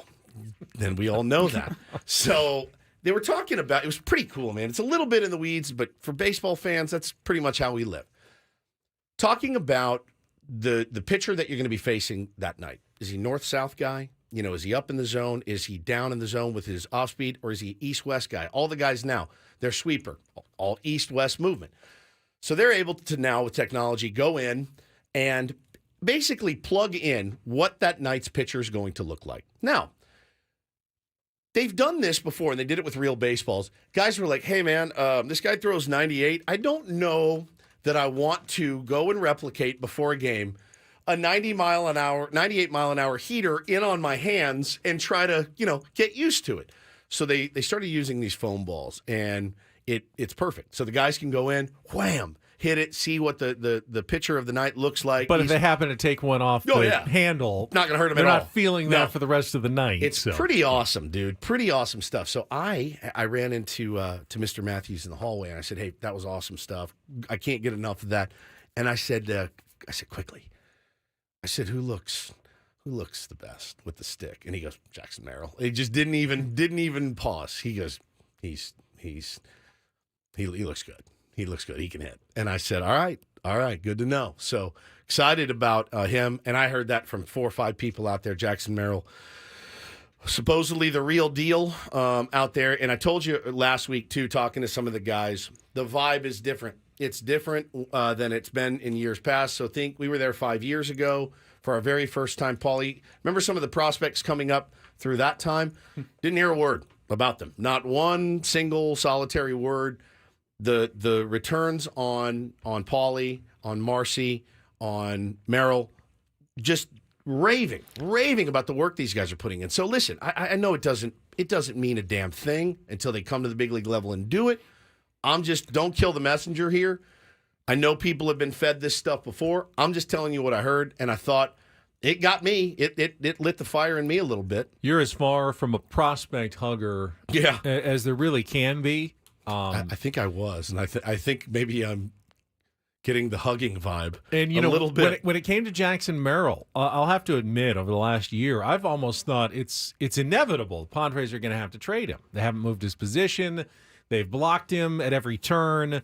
It's just not making a lot of sense to bring him up and make him a core part of the future Padres. Yet after last week and hearing what people have said about him and the trajectory that he's been on, if they do end up trading him, I think there's going to be part of me that's really disappointed now. I couldn't agree more, Ben. I think with him, obviously shortstop is going to be blocked here for you, Jackson. And, that's if you really have your heart set on being a shortstop and that's where you project to be the best, this is probably not the organization for you right now, my friend, as much as, you're probably deserving of a look. If you want to help the San Diego Padres win in 2024 and beyond, I don't know that shortstop, barring some wild injury or trade or something, I don't know that that's going to be the best spot for you. But, if you want to make the big league club this year, I believe you will have a chance. You're going to have to play a different position, and I don't know. Could that lead to, it makes you speculate a little bit. Maybe that's why AJ hasn't been super duper active on the free agent market. Could be a multitude of reasons, but maybe one of them is he's like, look, I want to get reports back and find out if this kid's ready to go start in left field for us on opening day. Stranger things have certainly happened, but by all accounts, his bat is projecting really well for the San Diego Padres in the year 2024. Josh Hader gets his bag, not necessarily from the team people were expecting. We'll get to the weekend moves in Major League Baseball right after this check of traffic on 97.3 The Fan. From the 97.3 The Fan Traffic Center, here's Kelly Danick. Traffic is sponsored by Viejas Casino and Resort. Well, guys, with the exception of this solo spin out on eastbound King Freeway, just past the 805, it's in the center divide. Most of our problems seem to be in the North County. You got to spin out on eastbound 78 right before Melrose, car facing the wrong way in the center divide. Northbound 5 before Manchester. There's a 4-vehicle accident. Everything is over to the right shoulder. We still have this crash north 5 at the East 78 connector. It knocked a pole down in lanes. Southbound 15, accident clearing near the 56, but the roadway is flooded on the Mira Mesa off-ramp. Plenty of other problems out there, guys. You know what to do. Just give yourself extra time. Take it extra carefully. Viejas Casino and Resort is home to the best players, and My Viejas. Start earning points toward incredible rewards like free gifts, concert tickets, hotel stays, dining discounts, and more. It's time to ditch the other guys and join the best. My Viejas Players Club, Viejas Casino and Resort. I'm Kelly Danick with Ben and Woods, San Diego's #1 sports station, 97.3 The Fan. I don't know if there was one Padres fan who had even a shred of a thought that Josh Hader might be back. Even though theoretically it was possible, no one even considered the possibility that they would spend any of their limited off-season funds on bringing Hader back. Yeah, well, nor did they have the funds required, allegedly, to go out and sign a Josh Hader. At the very least, we were well braced for the news over the weekend that Josh Hader had agreed to a 5-year, $95 million contract with the Houston Astros, a team that wasn't necessarily viewed as seriously in the market for bullpen help because, well, they just have a really good bullpen already. Ryan Presley, who's a very solid closer. Brian Abreu. Who's got 1 year left on his contract. They did lose Kendall Graveman. They found out he was going to miss the entire season, but I saw a lot of people pointing out losing the reaction to losing Kendall Graveman is not necessarily going out and signing Josh Hader for $100 million, but that's what they did, and the Astros certainly are, they want to get back to the World Series, and they think a bullpen is a good way to do it.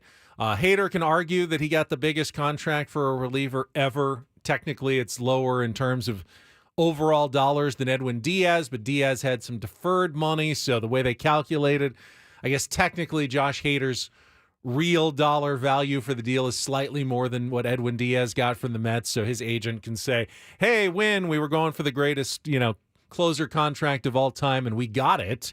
But your thoughts, Woodsy, on Josh Hader to the Houston Astros? I think it makes the Houston Astros a very, very formidable team, especially late in the game with Brian Abreu, as I mentioned, with Ryan Presley, and with now Josh Hader. I'm assuming Josh Hader is going to be the closer. He's going to be your ninth inning 3-out guy. He's going to be. I don't know how much you would need him to go multiple innings. Obviously, as even he mentioned before. Yeah, listen, we're in the playoffs. It's a different story. We've seen it, but he's not going to be a guy. And I know he was in Milwaukee. They really, really burned through him as best they could. Then tried to screw him in arbitration, put a sour taste in his mouth. We all know the story of Josh Hader.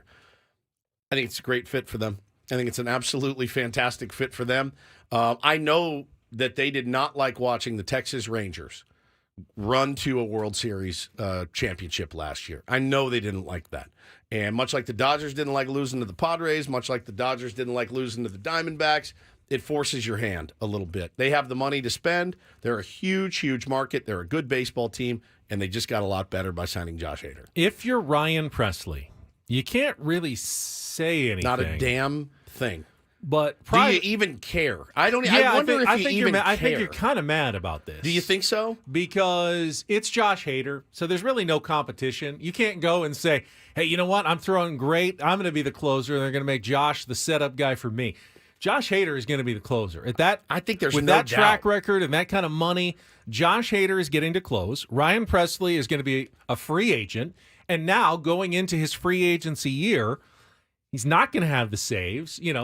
Those numbers that, jack up the contract offers in the offseason. I'm sure he'll do just fine. He's got I mean, his numbers were still good. He was 4-5. His ERA was 3.58 last year, a little higher than his career average. But they said the peripherals, the numbers behind the numbers all looked still really good for Ryan Pressly last year. He didn't do anything to lose his closer's job, but he just lost it to a superstar in Josh Hader, which means he's now a setup guy, and setup guys don't make as much as closers do in the free agent market. And we'll see what transpires and whether he ends up signing an extension with Houston or goes on to free agency. I mean, Robert Stevenson got the second biggest offseason deal for a relief pitcher from the Los Angeles Angels, but that was only $33 million. Now, is Ryan Pressly a Stevenson or is he a hater? Because he's probably thinking, I was a hater guy. I was thinking, 80, 90 million. Now maybe I'm more of a 40 million guy. That could be a very expensive signing for Ryan Pressly to lose all those save opportunities this season. Yeah, and I don't know Ryan at all. Because I have never heard him utter one word. He just goes out, takes the ball, and tries to get the last 3 outs. You would imagine when you sign a Josh Hader and you're trying to win a World Series, that would make you happy. Everybody wants to be the man. I get it. But Ryan Pressly now has to look at it as, oh, cool, now I can go out and focus on being the best 8th inning guy or the 7th inning guy if Brian Abreu takes the next step and he gets the 8th. Just want to win a World Series again, I would imagine. So I don't know how he's going to feel. He was a about really good 9th inning guy, though. 31 saves, 1.07 WHIP last season. Not Josh Hader, but really good. A lot of teams would love to have him in the 9th inning. He's going to have to settle for probably the 8th inning, though, this season. No, I totally understand. But that team got better. They got better by adding Josh Hader again. We'll see how he's deployed. Who's their manager again? Who's their new manager? Joe Espada. That's right. Yeah. That's right. All right. Now, did the St. Louis Cardinals get better with their move they made over the weekend, signing Matt Carpenter to a 1-year deal? He'll get the minimum. Oh. The Atlanta Braves will pay the rest of his salary. With the Padres sending, of course, $1.5 million to the Braves and Ray Kerr to get rid of Matt Carpenter for his final year of his contract. So I had 100% completely forgotten about that. Did you? I 1,000% forgot. He was a free agent, obviously. No, I thought he had 1 year. He was a free agent after the Braves released him. They released, yep. But the Padres traded him to the Braves to save about $4 million of his salary next year. Had to tack on Ray Kerr, of course, to get rid of him. Yep. The Braves kept him for a hot minute, realized no one was going to trade for him, so they just released him. And now he's returning to his home in St. Louis with the Cardinals for either one more go-around or maybe just a tip of the cap to the fans in spring training. If it doesn't work out, they're really on the hook for almost nothing, just a minimum deal. And if he doesn't make the team, I think the Braves end up having to pay all of it anyway. So kind of a no-risk deal for the St. Louis Cardinals. We're all going to be pretty mad if Matt Carpenter has a really good season, though, here for the St. Louis Cardinals. Yeah, I mean, you can basically. I mean, he'll if he makes the team, he will absolutely torch the San Diego Padres. That's something that you can. It's going to be frustrating. You can write it in stone. It's going to be. We'll do the aggravating to say the least. We'll set the over/under on 6 hits in a 3-game set, and Tommy Pham. Like Tommy Pham, he beat the over the first night, a bomb and 4 hits or something. But I mean, look, that's who he is. He's a St. Louis Cardinal. I don't know that he'll make the roster out of spring training, Ben, but that man it's not the last you'll see of him in baseball. That guy is going to be in a dugout probably for the rest of his career. That's probably where he belongs. And I don't have anything against Matt Carpenter. No. He didn't do anything wrong. He just didn't do well. I'm sure he wanted to do well with the San Diego Padres. I'm sure he did. He just didn't do well at all. And it will be frustrating if he does well somewhere else. After he did well with the New York Yankees, didn't do well with the Padres. If he does well with the Cardinals, it's gonna stick in your craw. I'm not exactly sure where the craw is. I think it's somewhere around here, but in your gullet, it'll stick right here if Matt Carpenter has even a halfway decent season with the St. Louis Cardinals. Again, him making the rosters maybe a long shot. They brought in a ton of vets. I mean, they've got a ton of veterans. I mean, baseball experts will say this is a flyer. This is not someone they're counting on. Don't expect anything. He's probably not going to make the team, but we're all Padres fans, and we know how this works. We're expecting Matt Carpenter to somehow be like a fringe all-star for the St. Louis Cardinals this year because that's how things seem to go for this franchise and this fan base. Yeah, they have somebody in their system that can do the job of a Matt Carpenter, but a Matt Carpenter there to, be a leader. He's got a lot of experience doing it. Our friend Katie Wu wrote an article about that, about his experience and what he's seen. So, yeah, man, you bring a guy like that in for nothing. Yeah, for nothing, it's a great move. Yeah, not for $12 million. Leadership for next to nothing is always appreciated.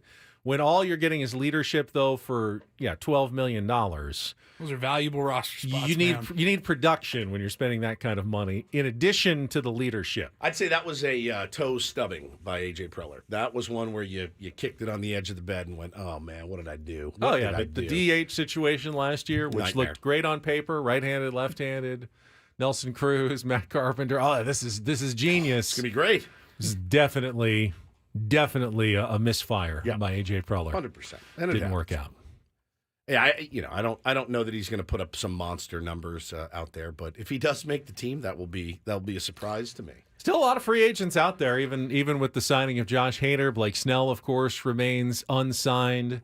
Jock Peterson is still out there. Cody Bellinger is still out there as well. There are tons of big names that haven't signed yet. There are teams like the Miami Marlins have not spent $1 in free agency yet. The Oakland A's have spent more than Miami Marlins in free agency this offseason. Is that right? So there are still some quiet teams out there. It's not just the Padres, who at least have added a couple of relief options, obviously, from Asia in the offseason. All right, we're going to come back. The second half of Ben and Woods is on the way. Want to talk about the Aztecs. We're going to give away some tickets to their game tomorrow night against Wyoming. Tough loss on Saturday morning against Boise State. More still to come on San Diego's #1 sports station, 97.3 The Fan.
All right, we are halfway home on a Monday, January 22nd, 2024. Ben and Woods 97.3, The Fan. All back, well, we were always together, but back live in the Odyssey studios. It's great to be back here.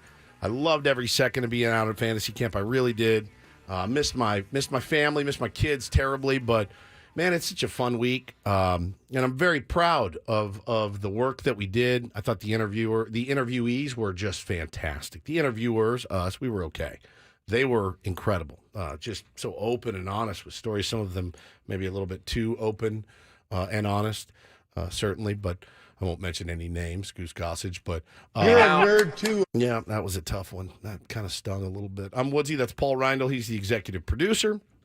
Benjamin Higgins, resident nerd, according to Goose Resident Gossage. nerd, yeah. And honestly, I had a great time, but there's like so much energy going on when you're at fantasy camp. We did 4 shows there. I felt like we were there for a month almost, just because it's different. When you're in studio and we go to our break, I mean, we may have a live commercial to read, but for the most part, we're kind of off on the break. You can kind of take a deep breath. When you're at fantasy camp, during the breaks, you're running in and out of the clubhouse. You're looking for the guests going by. People are chatting. You're saying hi. And all of a sudden, you're back on the air and going like, where did that break go? It's like a 4-hour whirlwind every single morning. So, 4 shows out there is like 10, 15 shows back in the studio, I'd say. Yeah, made a little history out at fantasy camp. The first player ever to be traded was me. Terry Kennedy traded me. And again, the ramifications of the trade continue to linger because had I not been traded, I would have played in the early game with Paulie, and we would have gotten home at a more decent hour, and then I would have been allowed to coach the Colorado Buffaloes, which is my son's flag football team. They lost one and tied one, but my son, Bo, went off in those games. He threw for a touchdown, and he ran for 2 more. And I had never seen him score a touchdown. So I got it on video. It was pretty awesome to see. To watch him cut back and then tear ass and leave guys in the dust was just the most I was screaming in the car on the drive home. I was like, oh, my God, he got another one. And I missed it. So thanks again, Terry Kennedy, for accosting me. That's just these moments you're not going to get back. I'll never get that back. That Bo touchdown would sound great with Kevin Harlan on the call. God. And then he cuts Can back. we email that? Have him he's do going the wrong way. Yeah. And he cuts back the other way, and now he's running across the field. It was like Barry Sanders, man. I was like, no, cut back. Oh, he cuts back, and the 2 defenders run into each other. So now he's home free, and he beats everyone to the corner. But Hannah got the touchdown pass on film. Now, there's a guy. This is a combo you guys are going to keep your ears open for. Okay? George Gomez and Bo Woods. These 2 up the middle are going to be – this kid – you've never seen a 5-6-year-old that puts his head down and trucks people like George Gomez does. He's the most gamery kid I've ever seen in my life. Does that work in flag football? Oh, yeah. You can still truck people? And Ben – they don't have to bring you down. They just have to get that little flag off. Just of you. Remember those names, okay? George Gomez. This kid's will to win, I haven't seen it out of professional athletes. I'm not kidding you. I'm not kidding you when I say it. He's 5 also? He's 5 also, right. Maybe 6. But these 2 together up the middle, some iteration of short and second, bro, I'm keeping these kids forever. This is gonna be my up the middle for the rest of my life. Very proud of them. The season's over. It's just a 4-game season, and that's done. The Mrs. Woods, Anthony Rendon, big fan of the flag football length of season. He's like, where do I sign up for this? How many? 4? And yes, Anthony, but one of them is a doubleheader. Ooh. We'll get to that story at 8:35. Paulie actually found the audio of it. Holy crap, dude. Holy crap. Hey, guy's out of his mind. He's out of his mind. Like maybe the one guy in all of baseball. The one guy. That You're should like, probably not have that opinion. Maybe you just pipe down. Just collect your billions of dollars that you've looted from the Angels and other teams. But yeah, it was. I bummed to miss that stuff certainly, but it was great to be out there. So Satan's Blowfish in the chat asks in relation to the Goose Gossage interview. In retrospect, Ben, do you think you should have stood up for yourself, or do you feel like you did? Stood up for myself. What were you going to do? To Goose Gossage. Because even a 75-year-old Goose Gossage would beat you to death. Well, he called me a nerd. It's not wrong. You're a nerd too. I am a nerd too, so I don't need to stand up for myself. I stood up for my opinions. You did. That's why he called me a nerd, because I was standing up for myself a little bit in the conversation. But he's not. When he called me a nerd, whatever his intentions were, I'm not disputing the fact that I am in fact a nerd. Those are your words, not ours. If you're saying that is factually correct, You're a nerd too. it was the pointing at you, calling you big boy. Like, it felt a little personal. It felt like it was a bit of an attack. But I don't know what you could have done if you would have challenged him anymore. He would have come across that table and bro, he was Goose knocked you on your ass. he was in my face Goose too. is 72 years old. He beats the I ass don't out of get you. into a fight with a 72-year-old because I know I'm going to lose, and that would just be a mistake on my part. So. Out of all the bro, and there's guys out there listening like, oh, I would have kicked his ass. Be next to him, sit next to him, and let him get. Terrifying. He's terrifying. I sweated through my undershirt, and I mean, what you do with a guy like that, you have to fight cheap. Like, you'd have to, if he got in your face and you really felt threatened, it would have to be a step on his toe really hard. Pull the mustache and really then hit hard. him in the throat. Hit him in the throat and run away as fast as you can and hope that he's going, like, there would be no, all right, put up your dukes, because he's going to beat you to death. Of course. He, like, guts deer and stuff out in the woods. He's a man's Been man. in many fights over the years. We played video, the one in 1984. Yeah, dude. He told an amazing story He about did. that one as well, involving Greg Nettles. Yeah, we can tell the it. ninth inning. Is that what you think it's Oh, okay yeah. to tell? Okay, so I was moderating the panel of the 1984 Padres, and we played video of the brawl against the Atlanta Braves in August of that year. One of the most infamous brawls in baseball history. It started. And you were moderating, but to sit back and watch, you had the 4 screens in the middle of the clubhouse that were showing the 6-minute YouTube video of that fight. And to sit there and see the video and then see all 6 guys or whatever there were Like on the this. panel up watching with the biggest grins on their faces. Flan, who was right in the awesome. middle of it, watching, and kind of they were all explaining kind of what was going on. So it started. Pascual Perez was the pitcher for the Braves. The very first pitch of the game, top of the first inning, he drilled Alan Wiggins. And Dick Williams made it. He said to the pitchers, "No, don't throw at their stars. Throw at this guy." They wanted go hit Perez. They wanted to get Perez, but unfortunately, every time he came up, he just kept dodging all the beanballs that were thrown at them. He's like jumping out like John Kruk against Randy Johnson. He had wanted no part of it, so he kept dodging them, and he was pitching well. He got 4 at-bats. He was still up in the 8th inning, still pitching. By the way, I don't know what the score of the game was. I can't remember. Padres lost like 5-3 or something, but okay. That also tells me a little bit of something. That Joe Torre, who was the manager of the Braves, was like, F this guy. Let him hit. Honestly. Like there, and I'm could sure have pulled him for a pinch hitter Bro, at some point. Yeah. Yes. They Especially set him up again in the 8th inning. 3 times. They've thrown at your guy 3 times. I've never heard Joe Torre say it, Never. but there's something that says you deserve to get dotted Yes. here, and I'm going to let them And keep I'm- giving you a chance at it I'm until going to let they him get you. He absolutely let that guy go up there and twist in the wind for a 4th. You don't have anybody else in the bullpen? So Come it on. was Craig Lefferts who finally got him in the 8th inning, and of course he was ejected. They had ejected so many managers and interim managers because every time they threw at him, there was another ejection. They were down to like their last coach on the bench, and the benches cleared. There was brawls, and the fans got involved. But the game wasn't over yet. They still had the 9th inning, and Goose Gossage was coming out for the 9th. And I know if you're the Braves at this point, you are terrified. You're done. Because you know Goose is coming in, and he's on an absolute mission to light you up. His quote was, I was coming in to hit a mother effer. That was his quote. I'm coming in to But they're not drill winning. It's not a save situation. Correct. He is simply coming in to I'm take coming his in retribution to dot someone. on the Atlanta Braves. So if you're leading off that inning, you are absolutely terrified. I'm dead, I'm dead, I'm dead, I'm dead, I'm dead, I'm dead. But Goose says as he walks in and my God. they throw the ball around the horn, and the last person to get it, of course, is Greg Nettles, the third baseman, who walks over, hands the ball to Goose. And Goose says, he looks me in the eye and he goes, "It's over."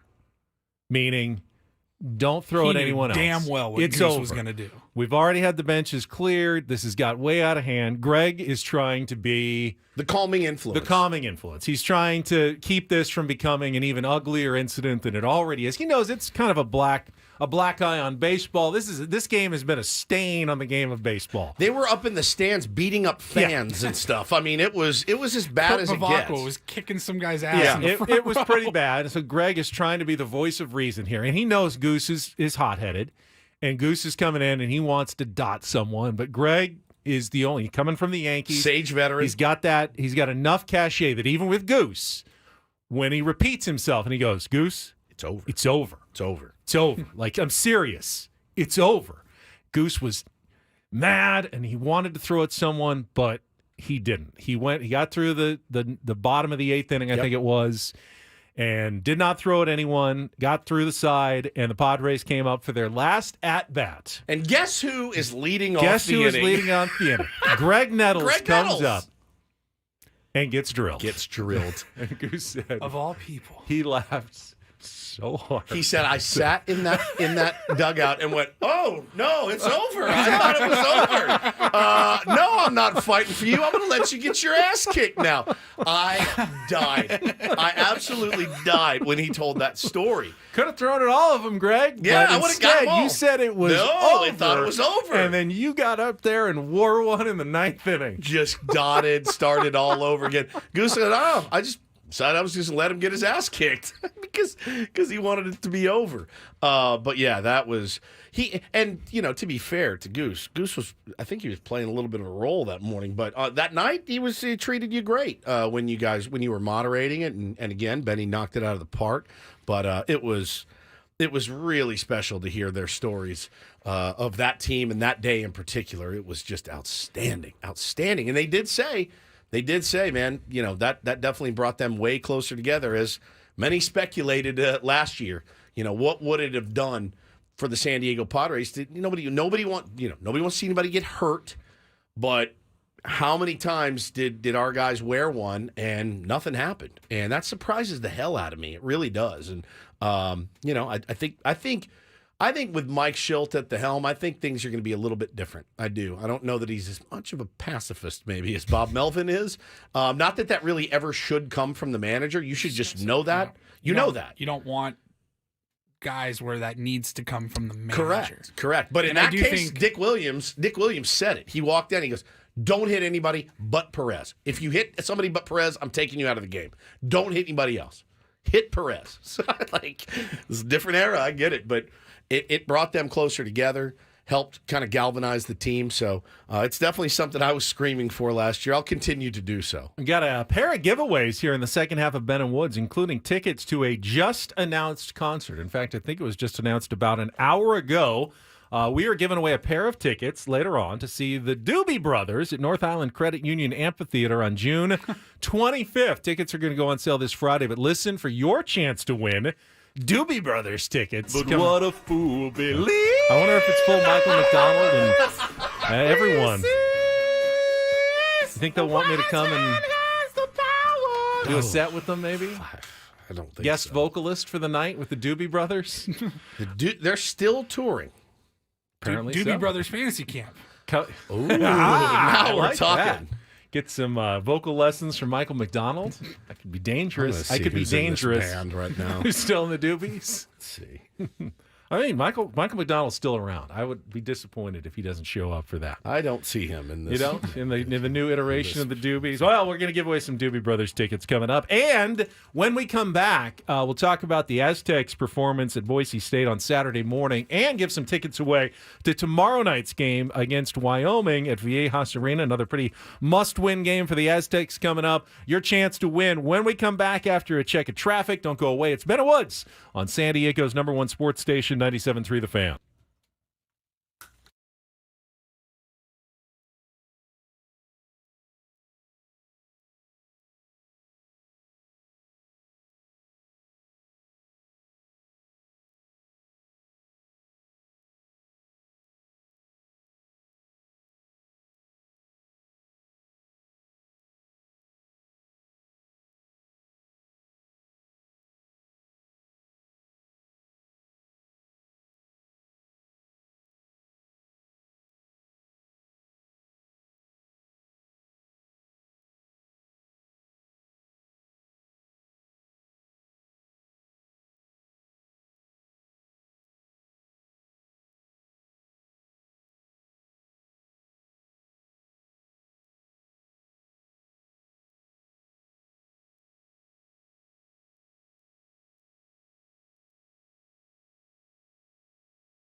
So I wasn't able to devote my full attention to the Aztecs game on Saturday morning as I was playing in a GOAT golf tournament. There were a few hole waits where I popped it up on my phone and watched some of the first half. I saw, and I hate to be the guy who always complains about the officials, but I was watching when Jaden Ledee was called for a flagrant foul on a play that, I mean, the CBS announcers, who was Clark Kellogg, were going, that's not a flagrant foul. No, it's just a natural basketball move. No way that's a flagrant foul. They're gonna look at this, but they're not gonna call a foul on San Diego State. And of course, the referees go over flagrant foul on Jaden Ledee. It was supposed to be Aztecs ball. Instead, it was 2 free throws and the ball for Boise State. So potentially like a 5 or 6 point swing there. Yep. In what turned out to be a 1-point game on a call that the at least the announcers go, there should no way this should be a flagrant foul on Jaden Ledee. But this is what you get. We talked about it when you're at home, you get the calls. When you're on the road in the Mountain West, you do not get the calls. And then second half, I watched most of it. The Aztecs went very cold. They did not shoot well in the second half, especially 3-point range. I think they were only, what were they in 3-point range? I wrote this down. 6 of 26 on 3-pointers, and that included making 2 in the last 10 seconds to turn it from a 7-point game to a 1-point game. So they were 4 of 24 from 3-point range. You're just not going to win on the road if you can't make a few shots. I mean, the fact that it was that close, they didn't play poorly. They stopped all of Boise State's best players. They all had terrible games, and then these like bench warmers who they said, yeah, we'll let these guys beat us. Go ahead and shoot. They all hit all of their threes. The guys who don't shoot threes well came through. It's just going to be really hard to beat a team on the road when they're guys that don't usually make baskets or shooting well and hitting. So, the strategy didn't work for San Diego State, and they ended up taking another L on the road in Mountain West play on national television on Saturday morning. What's this mean for your beloved Aztecs? Not much Dan? yet. Like I said, you can lose to the top teams on the road, and Boise State's one of those top teams. You have been saying that. You can't lose at home. Like a mantra. You can't lose against the lower teams. They've got to win tomorrow against Wyoming. That's both a lower team and at home. And it's, by the way, they beat Nevada the other day, so they're not terrible. So you got to make sure you come and get that win. They will have to steal 1 or 2 eventually on the road if they want to win the conference, though. They'll go, I think, to Colorado State next Tuesday as their next big game.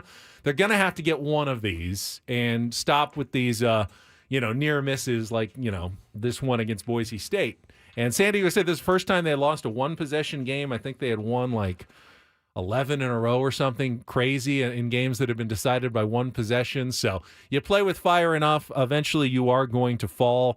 But, it's not like I'm worried about San Diego State. They're still, I think they're half a game out of first place, and there's a long way to go. Their metrics are still good. They're the best team in the net rankings and the Ken Palm rankings in the Mountain West. So no bad losses yet. Just didn't get that good win. That would have been a quad 1 win that would have bolstered the resume and bumped them up a little bit in the bracketologies. But they just got to get 1 or 2 of these coming down the stretch. Yeah, I was at Dave & Buster's. So, how was that? It was amazing. Was it good? Yeah, we had a great time. We were there right when it opened, 10 a.m. I told you, right? The second it opens. Yep. And that's exactly what we did. I timed it out. You would have been so proud. Timed it out perfectly. By the time we pulled in, it was nap time and football was starting. I mean, it just could not have planned it any better. But no, I was incapacitated running around. You can't. I think the game might have even been on in there.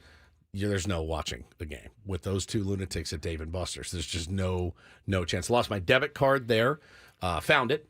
It was in my pocket, along with the. Did you really lose it if it was in your pocket? Well, no. Okay. So the pants that I wore did not have a back pocket.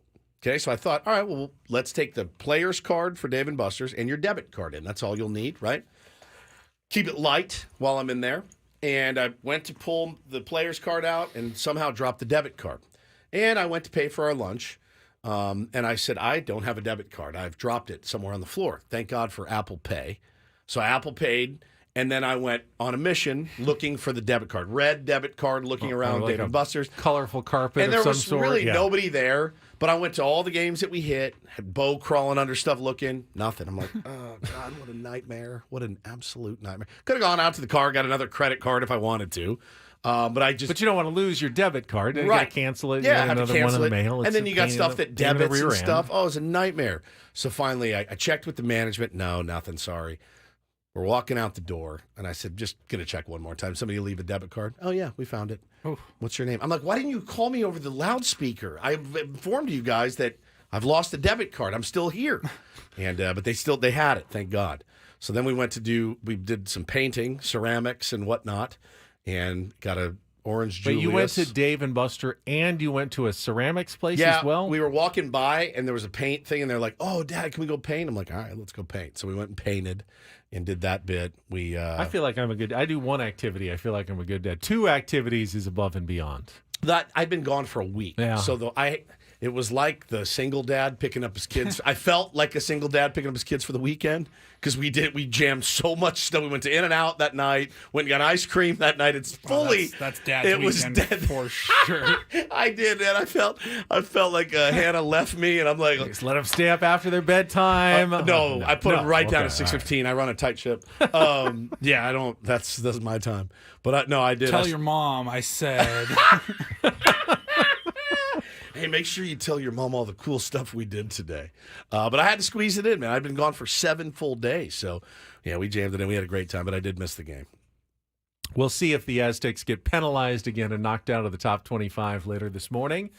So some of the pollsters still had them in the top 25 that released their polls last night, but will enough of them keep them in the top 25? What were they, 19 last week? Or they were 19. They got 2 weeks ago. 2 weeks. 2 weeks ago. ago. They were 27. That's right. Yeah. They were out. They're out. So yeah, they're probably not going back in after a win. That's a good point. Yeah. Although some still had them in their top 25. I was looking like Seth Davis still had them in the top 25 for the second straight week, even though they didn't get in last week. So yeah, my guess is they're not going up after a close loss at Boise State. So yeah, my guess would be they'll still be out of the top 25. I'm so glad that Paulie went and found this yesterday. I meant to ask you if you would go dig it up, and you did. Anthony Rendon. 42 minutes into an hour and 12-minute podcast that I could not have cared less about. Yeah. Did you have to listen to the whole thing? I sifted through. Quickly. Sifting through a podcast is very hard. You're like, I want to hear this one part. Well, it wasn't like sometimes it was on YouTube. It was a video podcast, and sometimes people that have shows like that will put in the description like when and where they talk about certain things. This guy did not do that, so I had to sit through. Even better, what they'll do is they'll clip the good part and post it so you can just pull it right off of Twitter. What speed did you play it back at? Well, I watched it on YouTube at 1.0 regular speed, but I was like tapping and just forward cutting 30 seconds, 30 seconds, trying to find. Oh wait, okay, that sounds like he's talking about it. Go back 20 seconds. 42 minutes in, Paulie finds this audio of Anthony Rendon. My wife was like, "What are you doing?" I'm like, "I am sifting through an hour and a half podcast for a 30-second soundbite." That we need for tomorrow. That's why Paulie is the GOAT. We'll play that for you next. Before that, though, we do want to give away those tickets to tomorrow night's Aztecs-Wyoming game. Call now. 5th caller wins 833-288-0973. You can get your tickets at goaztecs.com. Support San Diego State. Big home game tomorrow. Got to win it against Wyoming. Obviously, you can see how the fans affect the officials. Go ahead, scream at the refs to make sure they get all the calls tomorrow night. 833-288-0973. Your chance to win right now. And we'll come back. Is the baseball season too long? That's next with Ben and Woods on San Diego's #1 sports station, 97.3 The Fan.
even if there's something to the message, sometimes it's just the wrong messenger. It's the messenger. Yeah.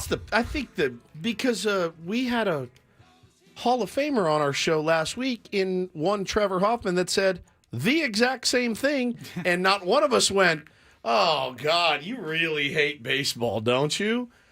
He said the exact same thing. It's not the message. It's the messenger. The guy is... Like, read the room. Read the room. Look in the mirror. Have a little bit of self-reflection. Think to yourself, I think this is going to come out. I think this is going to be taken the wrong way from me especially. And of course, we're talking about Anthony Rendon, who went on a podcast. Do we have to check traffic? Or anything? Yeah, we have to check traffic, but we've got the audio. We've pulled it. It's unreal. And we'll react to it after Kelly tells us what's going on the rainy roadways of San Diego here on 97.3 The Fan. From the 97.3 The Fan Traffic Center, here's Kelly Danick. Traffic is sponsored by San Diego Imperial Valley high-intensity drug trafficking areas. Guys, rather than run down a laundry list of all the accidents out here, let me just mention a couple of areas that are flooded. We've had to close the El Camino Real on-ramp to eastbound 78, all due to flooding. Also going to find the roadway flooded. Civic Center off-ramp of westbound 78. If you can work from home today, definitely a good idea, guys, because this rain is expected to be off and on throughout the day. You do have to get out there. You know what to do. Just be extra careful, especially on those transition ramps. And please have your headlights on so you're more visible to other drivers. Did you know fentanyl is being sold on social media disguised to look like prescription medications? If it doesn't come from a doctor or pharmacist, then it likely contains fentanyl. Talk to your kids today before it's too late. Get the conversation started at thetimeiSnow.sd.org. I'm Kelly Danick with Ben and Woods, San Diego's #1 sports station, 97.3 The Fan. Yeah, it was Trevor last week. We had the conversation about maybe expanding the playoffs to 8 teams, just do the full 7-game series. And I said, I'm not opposed to that. You know, I think those short 5-game series, and especially the 3-game wild card series, hard to determine a real winner in those. But he surprised the hell out of me when he said he didn't like the format. It really surprised me that he said, no, you're the best team all year, and then you get 5 days off. I mean, look, that's when I feel dumb for even saying anything ever, because who knows better than that guy how to prepare and what's necessary? So I'm not walking back my opinion. I still think it's just used as an excuse, because it's not like every team that gets a break doesn't come out and win. Just the Dodgers, that's the only one, and they write articles about how the format needs to be changed when it affects them. But when Trevor freaking Hoffman tells me, I'm like, well, maybe I am an idiot. But I'm sticking with my claim. And from Trevor, knowing closers sometimes just unexpectedly get 5 days off. 100%. They don't have a lead in the 9th inning and they don't put him in. That's normal for a closer. Right. So you'd feel like it would affect Trevor less than even other people. But he said, no, I think they should have 8 playoff teams in each league, 1 versus 8, 2 versus 7, do full 7-game series, and let's have a real full postseason. I said, well, I'm okay with that, but you can't have a 162-game season. Correct. Otherwise, we're going until the middle of November, until the playoffs are over. Not the worst thing, by the way. But Not I the see what worst you're saying. thing, but weather-wise, it can get dicey in a lot of places. Very if much you're getting so. into the middle of November, then you may not be able to finish, until April. Yeah. when everything thaws again. So I said, I'm okay with 154, knowing that for much of baseball's history, it was a 154-game season. And we're still comparing season records. 61 home runs from Babe Ruth was done in a 154-game season, Correct. not a 162-game season. So you're still comparing against some of the same seasons in history. But then again, when the messenger is Anthony Rendon, that the season is too long, it's just tone deaf. Now, which podcast was this, Paulie? This was the Jack Vita show, and I saw the comments going all throughout social media yesterday, but the podcast was actually done like almost 2 weeks ago. Okay. And so this was back on the 11th, Anthony Rendon on the Jack Vita show. And amongst all the things, he asked Anthony Rendon if you were the commissioner, if you could make one change, what would you pick? If you could change one thing about Major League Baseball, if I gave you that power, what would you do?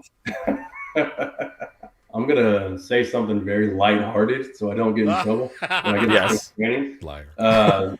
So I'm gonna give you all an Anthony Rendon answer. So he does the first of the day, hopefully. Yeah. We got to shorten the season, man. It's too many dang games. 162 games and 185, 3 days, whatever it is. Man, no. We got to shorten this bad boy up. Let's go. You're talking about a guy, by the way. 2023, he played 43 games. 2022, he played 47. 2021, he played 58. 2020, in the shortened season, he played 52. Before that, he had decent 146, 136, 147, 156, 80, 153, and 98.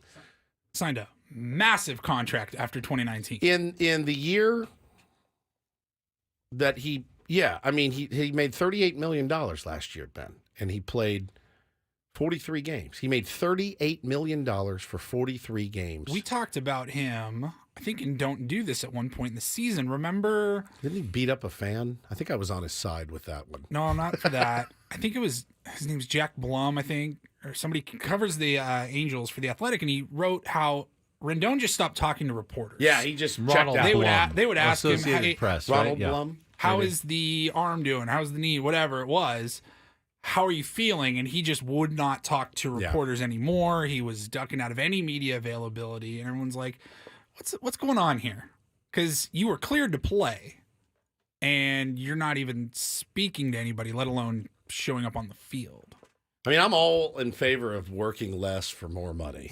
That being said, I think, when you sign a deal like that, Sam Blum. Sam Blum. That's Sam right. Blum. What did That's you right. say? Ronald. Sam. Jeff. Sam's close. Jack. We got all the Blums. All the Blums. Jeff, I like. Jeff Blum. Yeah, I love Blummer. He's the best. But I think, like you said, it's the messenger. The messenger is the wrong guy to be touting a shorter season when, you're talking 43 games last year, 47 the year before, 58 the year before, 52 the year before that. I'm not here to defend Anthony Rendon, but having actually heard the audio, you can tell there's some self-awareness as he's making the comments. Yes, but he still feels that way. He does, and he's not wrong necessarily. He didn't say we need to getting the bases back to small again. We need the regular sized bases. That's funny. Is it possible? And I'm putting kind of words into his mouth and a thought process there that may not exist. Is it actually harder to watch your teammates play like 162 when you're sitting there and not playing, and you feel like kill me? You feel even more bad. Like, man, these guys they're going out there every single day, and I can't go out there and help them because I'm injured, and I just feel bad that this season is so long, and every single day they're out there, and I'm just sitting here waiting to try to get healthy and rehabbing and not out there at all. I can imagine the season feels even longer when you're not playing as opposed to when you are playing. When you're playing, at least you go out there and, all right, another day, here we go, we're playing, and all of a sudden you look back and 4 months have passed. When you are on the injured list, my guess is time passes very slowly over the course of a baseball season. Well, all right, so your theory is probably not wrong. I don't know that Anthony Rendon is the guy that's trying his hardest to get back on the field based on comments he made in 2014. He said he was 24 years old when he said it. He said he rarely watches the sport, preferring programs on the History Channel instead. I don't watch baseball. It's too long and boring. In addition, Rendon and his family have a rule. They won't talk about baseball when he visits. It's clear. Rendon, 24, has been able to separate his business from his personal life. So again, knowing those comments, knowing kind of where his head's at, you just wonder. I mean, he's not the first baseball player that you're like, oh, this is just a gig. Like, this is a very high-paying gig for you. You don't truly love the game and its history and all the stuff that comes with being a professional baseball player that most talk about and relish. I just don't think that that's who that guy is, and that doesn't necessarily make him a bad person. It just, again, the message is the wrong message from the wrong guy. You want, when you're playing a game for a living, and there's people all over the world who would give anything for that opportunity, and you're making as much money as he is. As a fan, you want him to appreciate it and know how lucky he is, 100%. and not. I can't be mad. It's his job and it's work, and whatever job. Our job is fun, but it's also work at times. Man. And I know people. I don't think we're very lucky, and we are, to get to do this, but it's still work at times, as is being a baseball player. There are aspects of it that are undoubtedly work and not fun. When we were sitting at Explicit the other night, Those work. The gentleman's club. Very work oriented. I just sat there and I went, man, this job is kicking my ass right now. Didn't try to sneak any of that on the old expense report either, though I should. I spent a fortune, but I didn't try to sneak any of that in, Adam. So you don't have to pay for our entertainment. But no, you do want somebody that appreciates. Technically, it was show content. Oh, 100%. So, I mean, I think if could I go to battle in the GM's office today? Yeah, I absolutely could, but I'm not going to. So you're off the hook. All right. Yeah. I'm not going to, so quit asking. Hey, Adam, will you approve my expense report for explicit? I'm not going to, so quit asking. I thought so. I did my expense report yesterday for the trip to Peoria. It has not been approved yet by Adam, by the way. We're right about 24 hours. It's sitting in his inbox. And it's funny because... It's the weekend, though. He has his time off. He doesn't have to address things on a Sunday. Now, he told me, as soon as you send it, I'll approve it. But you've done the expense reports here. I've done them before. I have not done this one yet. Do you have expenses?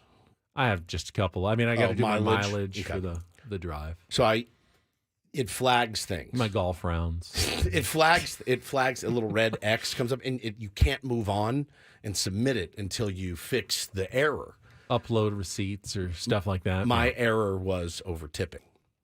And it banged me. Yeah. It banged me a couple times for over tipping 20%. It was like Adam was sitting at the other end of the computer, just decline. So generosity is frowned upon at this establishment and by this company. It took me.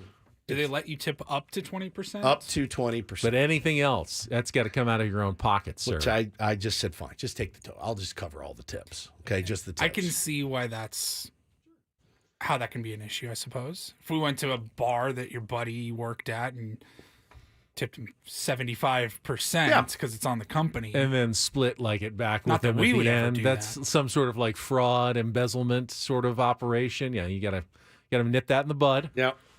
So just waiting on that to be approved. Anytime you're I ready. I will acknowledge though that Woods over tipping is not some scheme. It's simply his status quo. Yeah. We've discussed this on the air. Mm-hmm. Woods is an over tipper. Woods thinks, of course, everyone else are under tippers. Correct. But we think he's an over tipper. And the company agrees with me. The company agrees. I'm 20%. I'm within the guidelines of the tipping regulations for Odyssey. Yeah, so that finally got that sent through yesterday. So we'll see. Now we await the verdict of Odyssey and their iron fist come down upon us. But never a fun. It's like you get home and you're feeling so good and you're like, oh, I still have to do my expense report for this trip. What a nightmare. And it's also embarrassing when you put in the food that you eat. It's mortifying.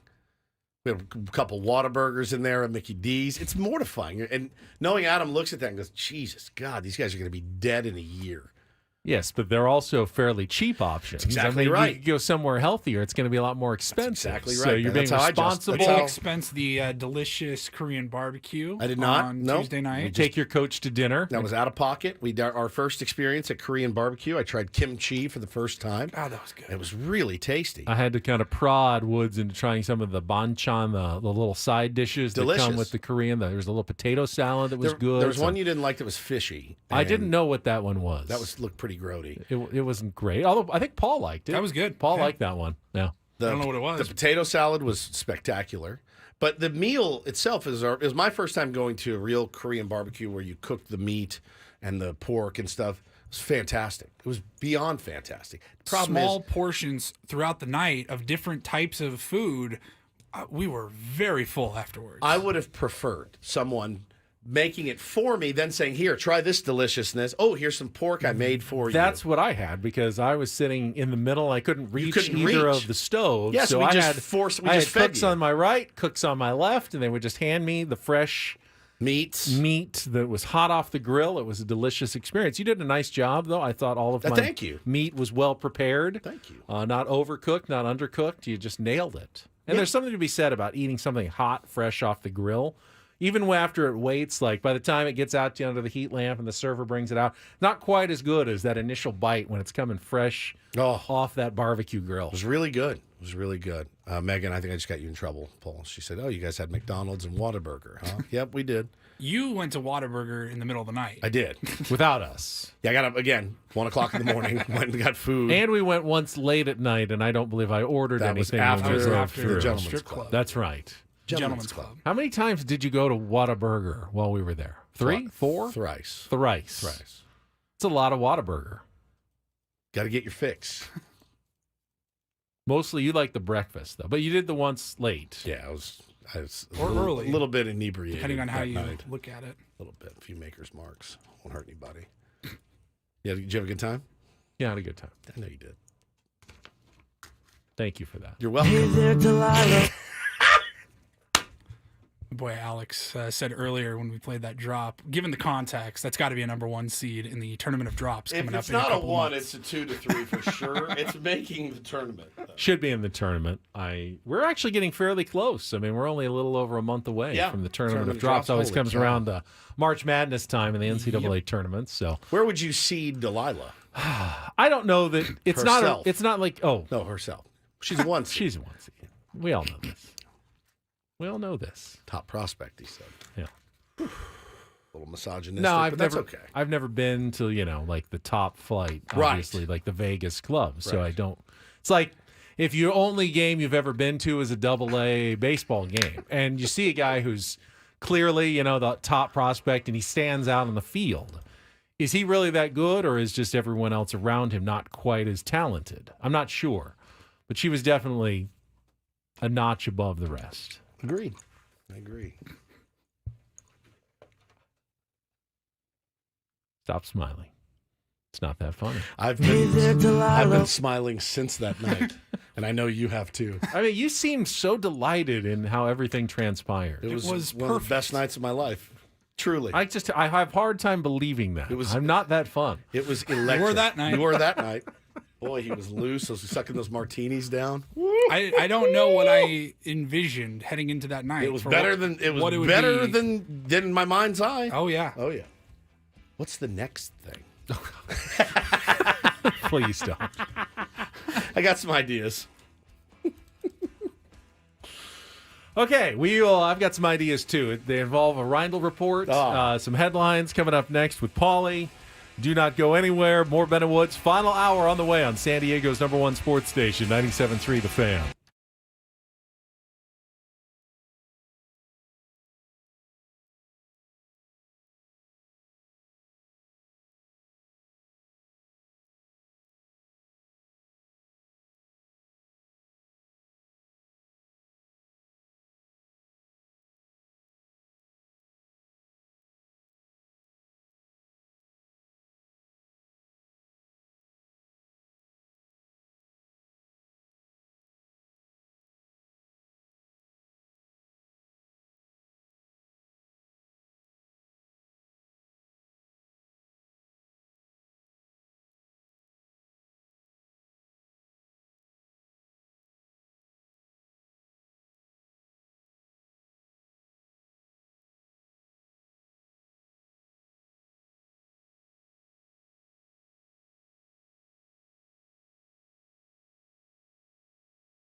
Wanted to wish good luck today to our friend Steve Sugimoto, who I believe is trying to qualify for the Farmers Insurance Open in the Monday qualifier, although when I look outside, my guess is maybe a Tuesday qualifier.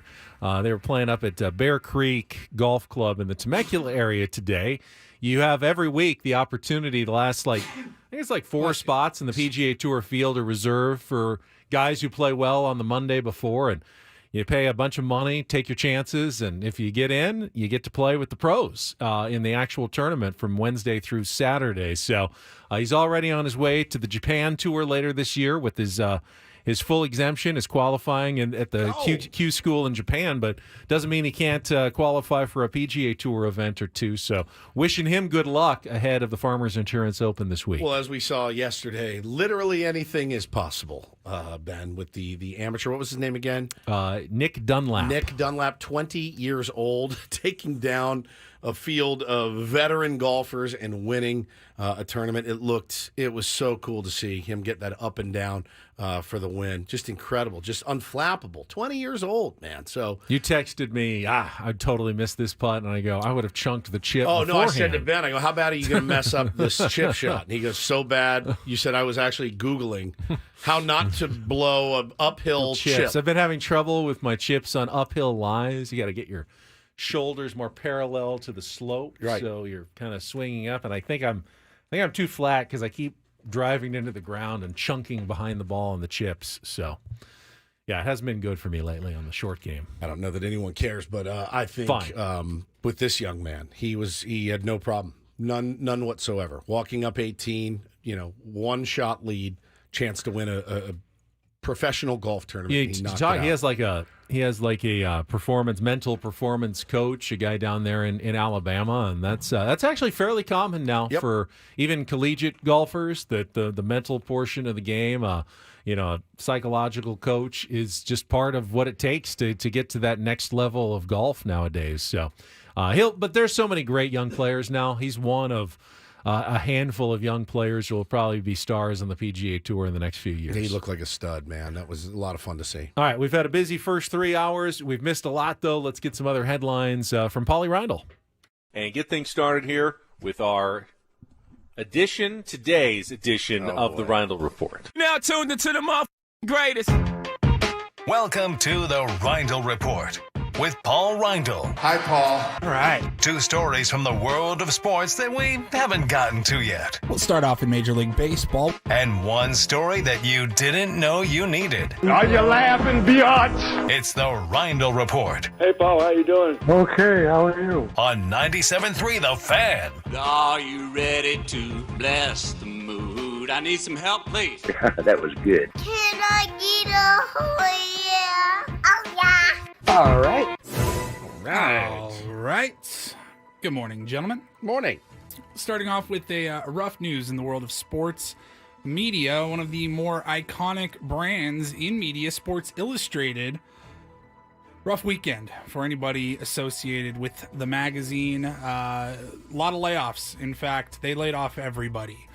This came down on Friday, and I was trying to sort of sift through it here. So Authentic is the group that purchased Sports Illustrated about 5 years ago for $110 million. They terminated the agreement that they held with the Arena Group, which published Sports Illustrated for print or digital. And the email that was sent out, some employees were fired immediately. Some were given, whether it was 30 days, 60 days, 90 days notice that their contract would also be terminated. I think it looks like it could be the end for Sports Illustrated. We talked about the magazine a couple of weeks ago, I think in Don't Do This. They got caught for very clearly using artificial intelligence to write stories, and the stories were either factually incorrect or just not good, not well written. And I mean, then lied about it after. It's tried to hide it. I mean, we all grew up. I grew up certainly getting the magazine every week. Same. I looked forward to it every single week, and it's just kind of sad to see how that has all played out. Yeah, it's weird, man, when things like that come to an end. Things that you take for granted, things that you just assumed would kind of always be there and going strong. And you think about some of the great names that have written for Sports Illustrated. You think about some of the great iconic covers on Sports Illustrated. My dad has a whole collection of them on the wall. I think a lot of guys do, a lot of girls do. Think about, of course, the beloved swimsuit issue, Ben, that you would get and run, hide in your room before mom and dad saw it. Yeah, it's really tough. And some of one of our favorite guests, Stephanie Apstein, writes for SI and tweeted about it the other day. And you're like, man, it really hit home. So I'm really bummed. I don't know that this is going to be the end of the brand entirely. I just don't know what they're going to do with it. I think the question for me is Sports Illustrated a brand or is it a collection of people?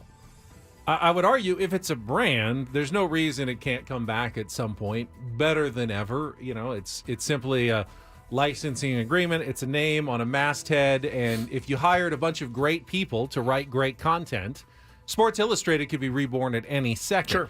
If it's a group of people, and Stephanie's great, but honestly, it's been a long time since Sports Illustrated has been the Sports Illustrated that we remember with, the Rick Riley's back page column and some of the, the top writers of their day and their generation. They've all kind of moved on to other aspects, the huge long features, the great pictures and the glossy pictures in the magazine.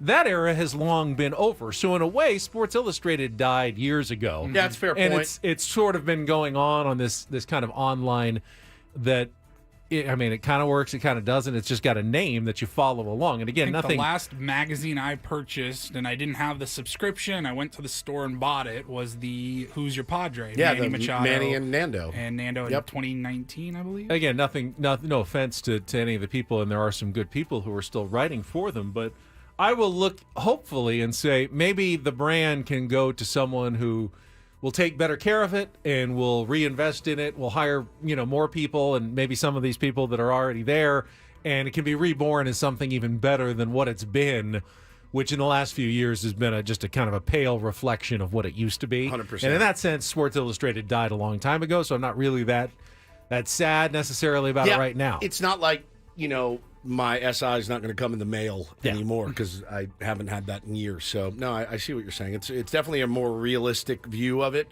But just when that news came out and you saw some of the writers tweeting about it, you're like, God bless, man. It's affecting people we know, their real lives, and that sucks anytime that happens. Absolutely. In college basketball, video going around over the weekend of Caitlin Clark, the superstar player out of Iowa, and fans rushed the court, and you can see in the video that she actually kind of gets taken out by a fan. She hits the floor, and luckily she was not injured. So no, they lost. They lost 100-92. It was number 2 Iowa and number 8 Ohio State. So a big Big Ten game. And fans rushed the court. And yeah, she just kind of turns to run off the court and has no idea that there is somebody sprinting right behind her and just takes her out. And she's like on the court. And she said she just got the wind knocked out of her, but it could have been a lot worse. It was kind of scary.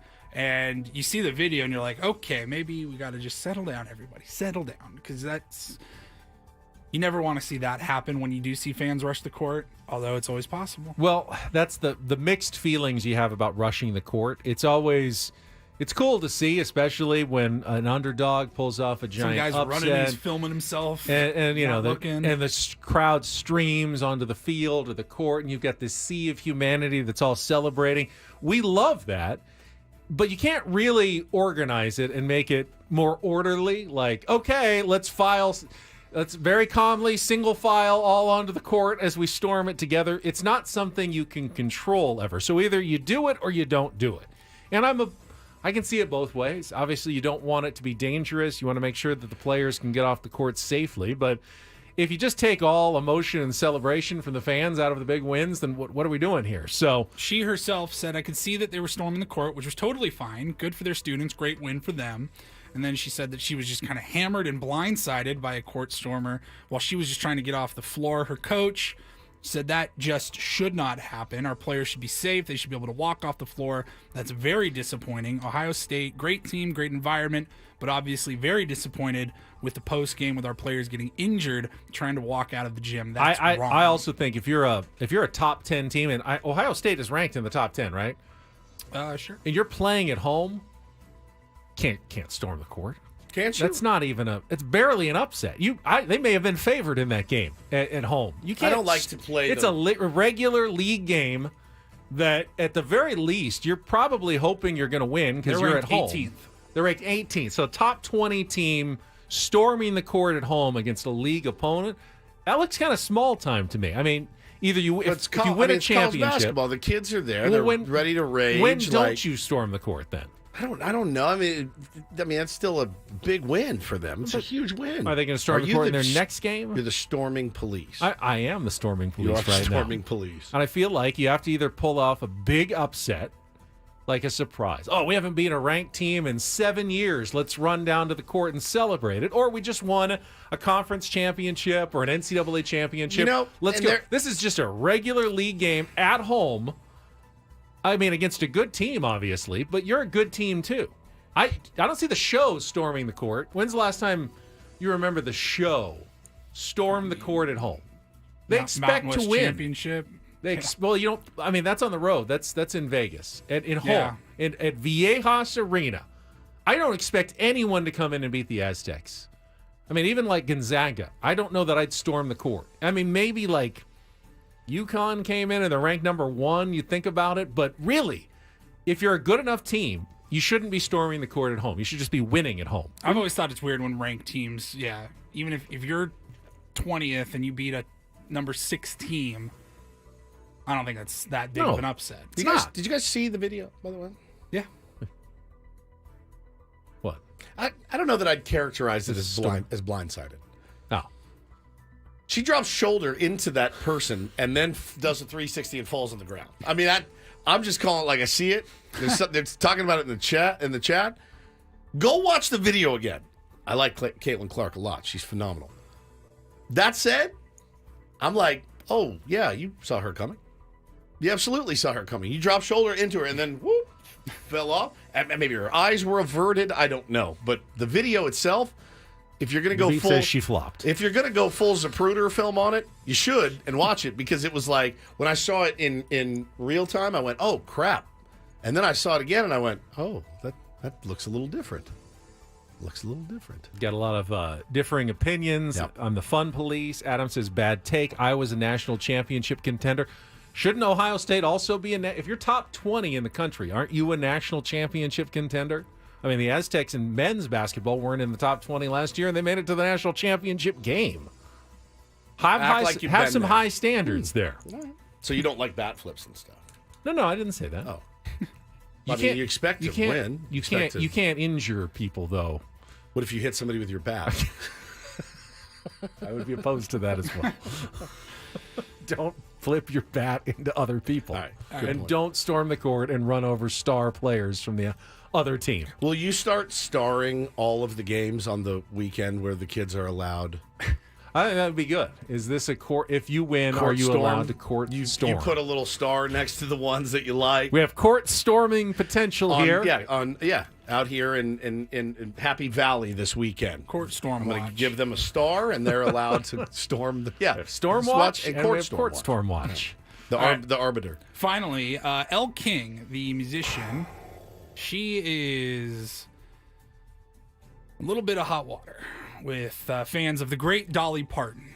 Dolly Parton, who just turned 78. They were celebrating her at the Grand Ole Opry on Friday night, and Elle King is being accused of disrespecting Dolly, I suppose. Yep. I'll let the audio, it's a little muffled, it's tough to hear, but I'll kind of let it speak for itself. But basically, Elle King was there to perform, as were many others, for the great Dolly Parton, and she was hammered, man. You ain't getting your money back. I'll tell you one thing. I'll tell you one thing is true. Good, because you ain't getting it. Isn't it? I'll tell you one thing more. Hi, my name is Elle King. I'm hammered. Yeah. It's a tough look, man. We're celebrating Dolly's birthday the good old fashioned way. Oh, Yeah, go ahead and tell I'm celebrating Dolly's birthday. We celebrating Dolly's birthday with the bottle. I'll celebrate a birthday in one way or two. Hell, let's give him one of yours. How about that? I don't know. Go ahead. Why don't you give me this? Let me see if I'll tell you one thing. I can barely play another person's song. Let me see if I can play one of mine. You could hear one of the other band members trying to kind of take over and help her out a little bit, and she wasn't having it. She clearly probably woke up the next day and went, "Oh no!" Which we've all been there before. It's like when Lady Gaga tries to get Bradley Cooper off the stage in A Star Is Born. Yeah, He's making a mess of himself.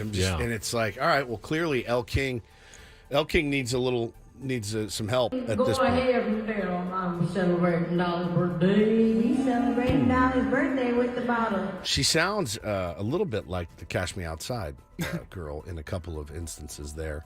That's Rob Schneider's daughter, by the way. Saturday Night Live, yeah. Rob Schneider. Oh, it's a different accent. Yeah, I mean, she was like. born and lived in Los Angeles, spent some time in New York, but something about it, when you get out there and... Catch me outside, how about that? Right. The audience are a bunch of hoes. Is that right? So the audience are a bunch of hoes. Yeah. El King probably needs to talk to somebody at this point, because you heard that and you're like, oh, dude. Yeah, she butchered some words on the song and then stopped it down and just did. Now, it's country music. Some of that kind of comes with the territory. Now, if this was a tribute for like Hank Williams or something, I think it'd be a little bit different. It's Dolly Parton, who is just revered by country music in Nashville and people everywhere. And so they were just livid. They were livid about this. And clearly that's a young lady that probably needs some help. But the accent, too, is another fascinating part. You're from Los Angeles. Like you're from L.A. When in Rome, I guess. You live somewhere long enough. I guess. When at the opera. Good, because you ain't getting it. That's it. I'll tell you one thing more. Catch me outside. How about that? All right, Paulie, thank you very much. When we come back, we've got those Doobie Brothers tickets to give away. Very excited. Coming to Chula Vista later this year. But what a fool believes. Opportunity to win coming up next year after traffic on 97.3 The Fan.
We are 3 hours and 24 minutes into our first show of the week. But if you missed any of that, you can always jump back to what you missed with the free Odyssey app. Rewind to the moments you care about most, all with a few simple taps. Search for 97.3 The Fan. Find your show. Listen to the most recent episode. Download the free Odyssey app today. That's AUDACY to get started. Woods keeping me updated on big local soccer news during the break. The Wave made a trade. They did. I just lost it, though. So I have it. They have sent Taylor Korniak, midfielder, to Louisville in exchange for Louisville for $150,000 in allocation money. And I looked at the quote from the Wave. General Manager Molly Downtrain says they wanted to respect her request to pursue a new opportunity within the league. Okay. So I guess Taylor asked to be traded. And the Wave have made other moves in the offseason, so perhaps just going in a different direction here, but they have made a move, and she has been part of the team since they started. First 2 seasons, appearing in a lot of games, 10 goals, even making an appearance on the U.S. women's national team in 2022. She was very tall, one of the tallest players in the league, so she stood out on the field. But moving on to Racing Louisville in exchange for $150,000 in allocation money. As somebody that's been recently traded, I can certainly speak to what that You didn't feels. request I didn't the trade, really no. request it. I might put it out there in the universe to see what happens, and I was much happier on the other team. I missed Paulie, but I mean, we're still homies. We drove home together. A lot of guys do that. They get traded and they still hang out in the off season. Paulie and I are obviously going to continue to hang out. Kids are much happier. Wife's much happier. It's a much better situation. Like Jurickson, Profar, and Tatis still being friends even after Jurickson went to the Rockies last year. Exactly. I was just very upset with Dave Javecki and Terry Kennedy. They didn't do their homework when it came to the medicals. Yeah, the guy I got traded for had a bum. Josh, bum wheel. He pulled a hammy literally in the first or second inning after we acquired. And you should see what kind of shape he was Well, that's in. unpredictable. I mean, that could have happened at any time. Do you think that they knew it was about to happen and they unloaded like a potential injury risk on your team? Potentially. Wow. Yeah, potentially. Could have been a little sore. Not moving as well as he had been before. But no, just better situation. So, yeah, hopefully it works out for them and you get a little extra cash to go out and get somebody else with, Benny. Yeah. Do you like that segment on Scott Van Pelt, The Bad Beats? You ever watch that one? I mean, I like it, but I've lived it, and I live it quite a bit. So there was one last night, and I assume it's going to make the show this week when they do it. Usually I think they do them on Mondays. See the Clippers-Nets game yesterday? I did not. So it's the Clippers... the dumbest question you've ever asked. Clippers were 10.5-point favorites. Just don't ask me anymore. The Clippers he does it to make me look bad. I know. Clippers were 10.5-point favorites in the game. Okay, Clippers... 10.5-point favorites. They trailed by 11 with just over 5 minutes to go. Okay. They scored the last 22 points in a row to go from 11 down to 11 up. And not only win, but cover by a half point, going on a 22-0 run. 22-0. To end the game. If you had the Nets and you're going... God. Really, I all got I need this is in the one bag. free throw, one basket point. in the last 5 minutes, 1 point, one stop, anything in the last 5 minutes, and I've got this bet locked up. And your team scores 0 and gives up 22 in the last 5 minutes. Now that is a bad basketball beat last night. That is a bad beat. Yeah, I didn't do two. I know you're 1-9 in your picks. Have we gone over our picks yet? No, we can do that when we come back. Okay, let's do that. We can definitely talk about it.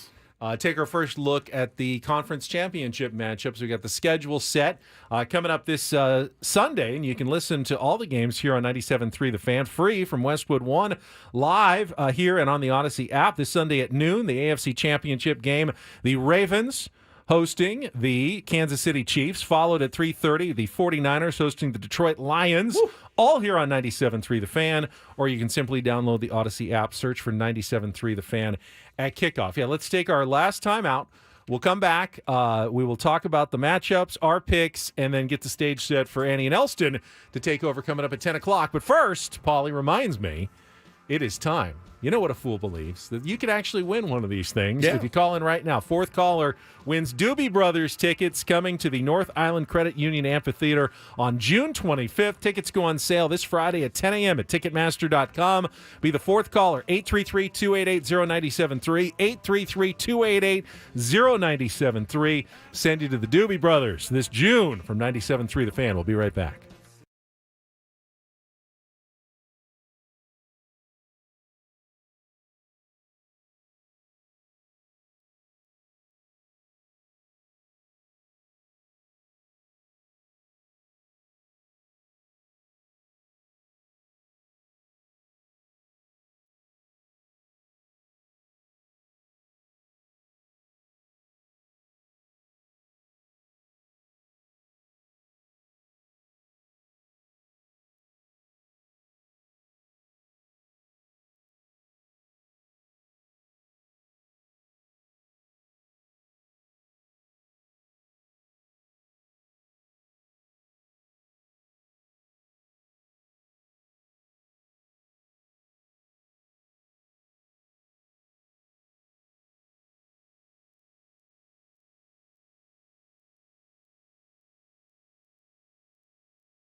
Today, not a good day, Ben, if you are on the roads. We just got an emergency alert.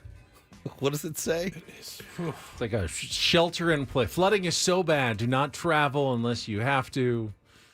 Just like remain where you are. Just stay here for the rest of the day. It's not good out there, people. It's not good. If you're safe, stay safe. Please continue to drive listen slow. to 97.3 The Fan. Turn your lights on. Please just drive safe. Yeah. You thought I drove slowly back from Arizona to San Diego. I wonder how many times I could make it home and back before you made it home. At least twice, I would say. I've never encountered a slower driver. You had a 2.5-hour head start on us, and you beat us by 30 minutes. Again, I had a nice lunch, probably. So did we. I mean, it wasn't that long. It was probably 40 minutes. Yeah. Then one very quick gas stop, and that's it. So you made up. Easily an hour. At least an hour. Just in driving alone. I asked Paulie, I was so mad. I couldn't believe it. Math is not mathing here. What did he do? Where did he go? Did he stop at an outlet mall and get new sweatpants or something? Did he stop and get a haircut? Something. He did something. Do you have a blowout? You were like incensed. I was incensed in the car. I go, he's lying. He's lying to us. Didn't you just been glad that you were in the faster car and not with me? Yeah, but I couldn't. I think Paulie would have been really mad because I offered, Paulie, do you want to come back with me so you get home earlier before Woods? I forgot to tell Woods that. Oh, I didn't know this. Yeah, I said, Paul, you want to just come with me? And he said, it's all right. I got some stuff to do. I made it back after my morning game. I was on for the last 2 minutes of the show with Ben, right as they were replaying or finishing up the replay of the Dave Dravecki interview. And he goes, we're packing up, and he goes, hey, if you want to just come back with me now, you can. I'm like, I still got to pack all the radio. I got to pack up my locker. By the time that's over, Woods' game will probably be done anyways. I'll just ride with him. You would have died. Turns out right? it wouldn't have mattered. You would have died, right? You would have gotten home 30 minutes quicker. Almost the same time. And we had a lot more fun. Paulie and I listened to Stern the entire drive home. Just all the old classics. All the old classics. We barely even spoke. We just rode and listened. I mean, literally, like the second we got on the freeway, whatever that is, Boom. that gets you to the 10 in Peoria, started it, and then we played that all the way up until we got onto the 15. Yeah, the whole 101 loop down to the 10.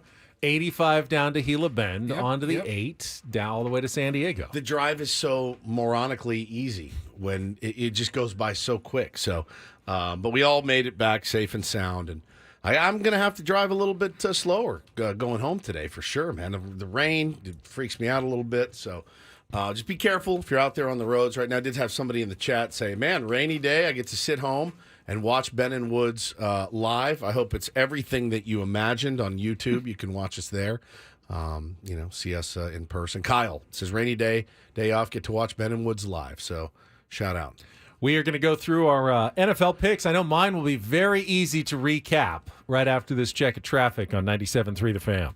From the 97.3 The Fan Traffic Center, here's Kelly Danick. Numerous crashes on our very wet roadways this morning, guys. That northbound side of the 805, a very troubled ride heading out of the South Bay. First crash right before Main Street. It's blocking the fast lane. Up ahead, another accident right before Bonita. That is blocking the second lane from the left. And then one more crash up ahead before Sweetwater. Vehicle facing the wrong way in the center divide. Also traveling on northbound 15 before Friars Road. A collision. No details as to whether that is blocking lanes. As you can imagine, plenty of other problems on our roads, guys. Just continue to take it extra carefully, especially on those transition ramps. Leave plenty of space between you and the car in front of you and have those headlights on. It is the law. I'm Kelly Danick with Ben and Woods, San Diego's #1 sports station, 97.3 The Fan.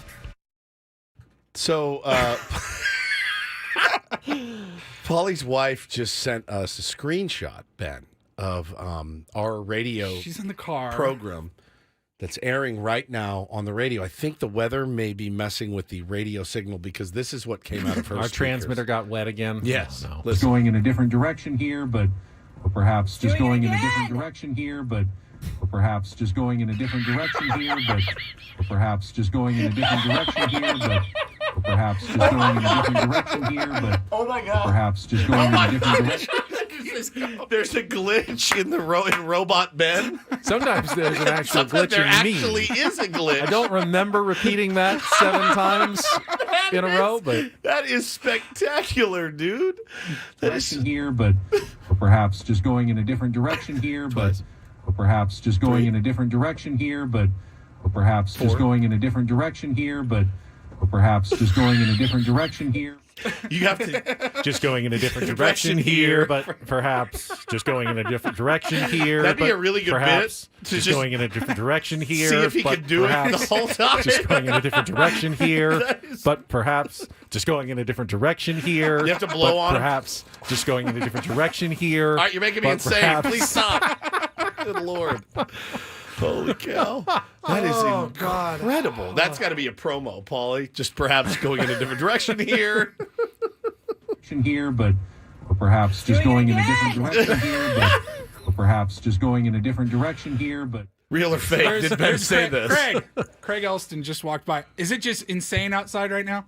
Insane. Yeah, it's in. Oh my God, I don't want to do this.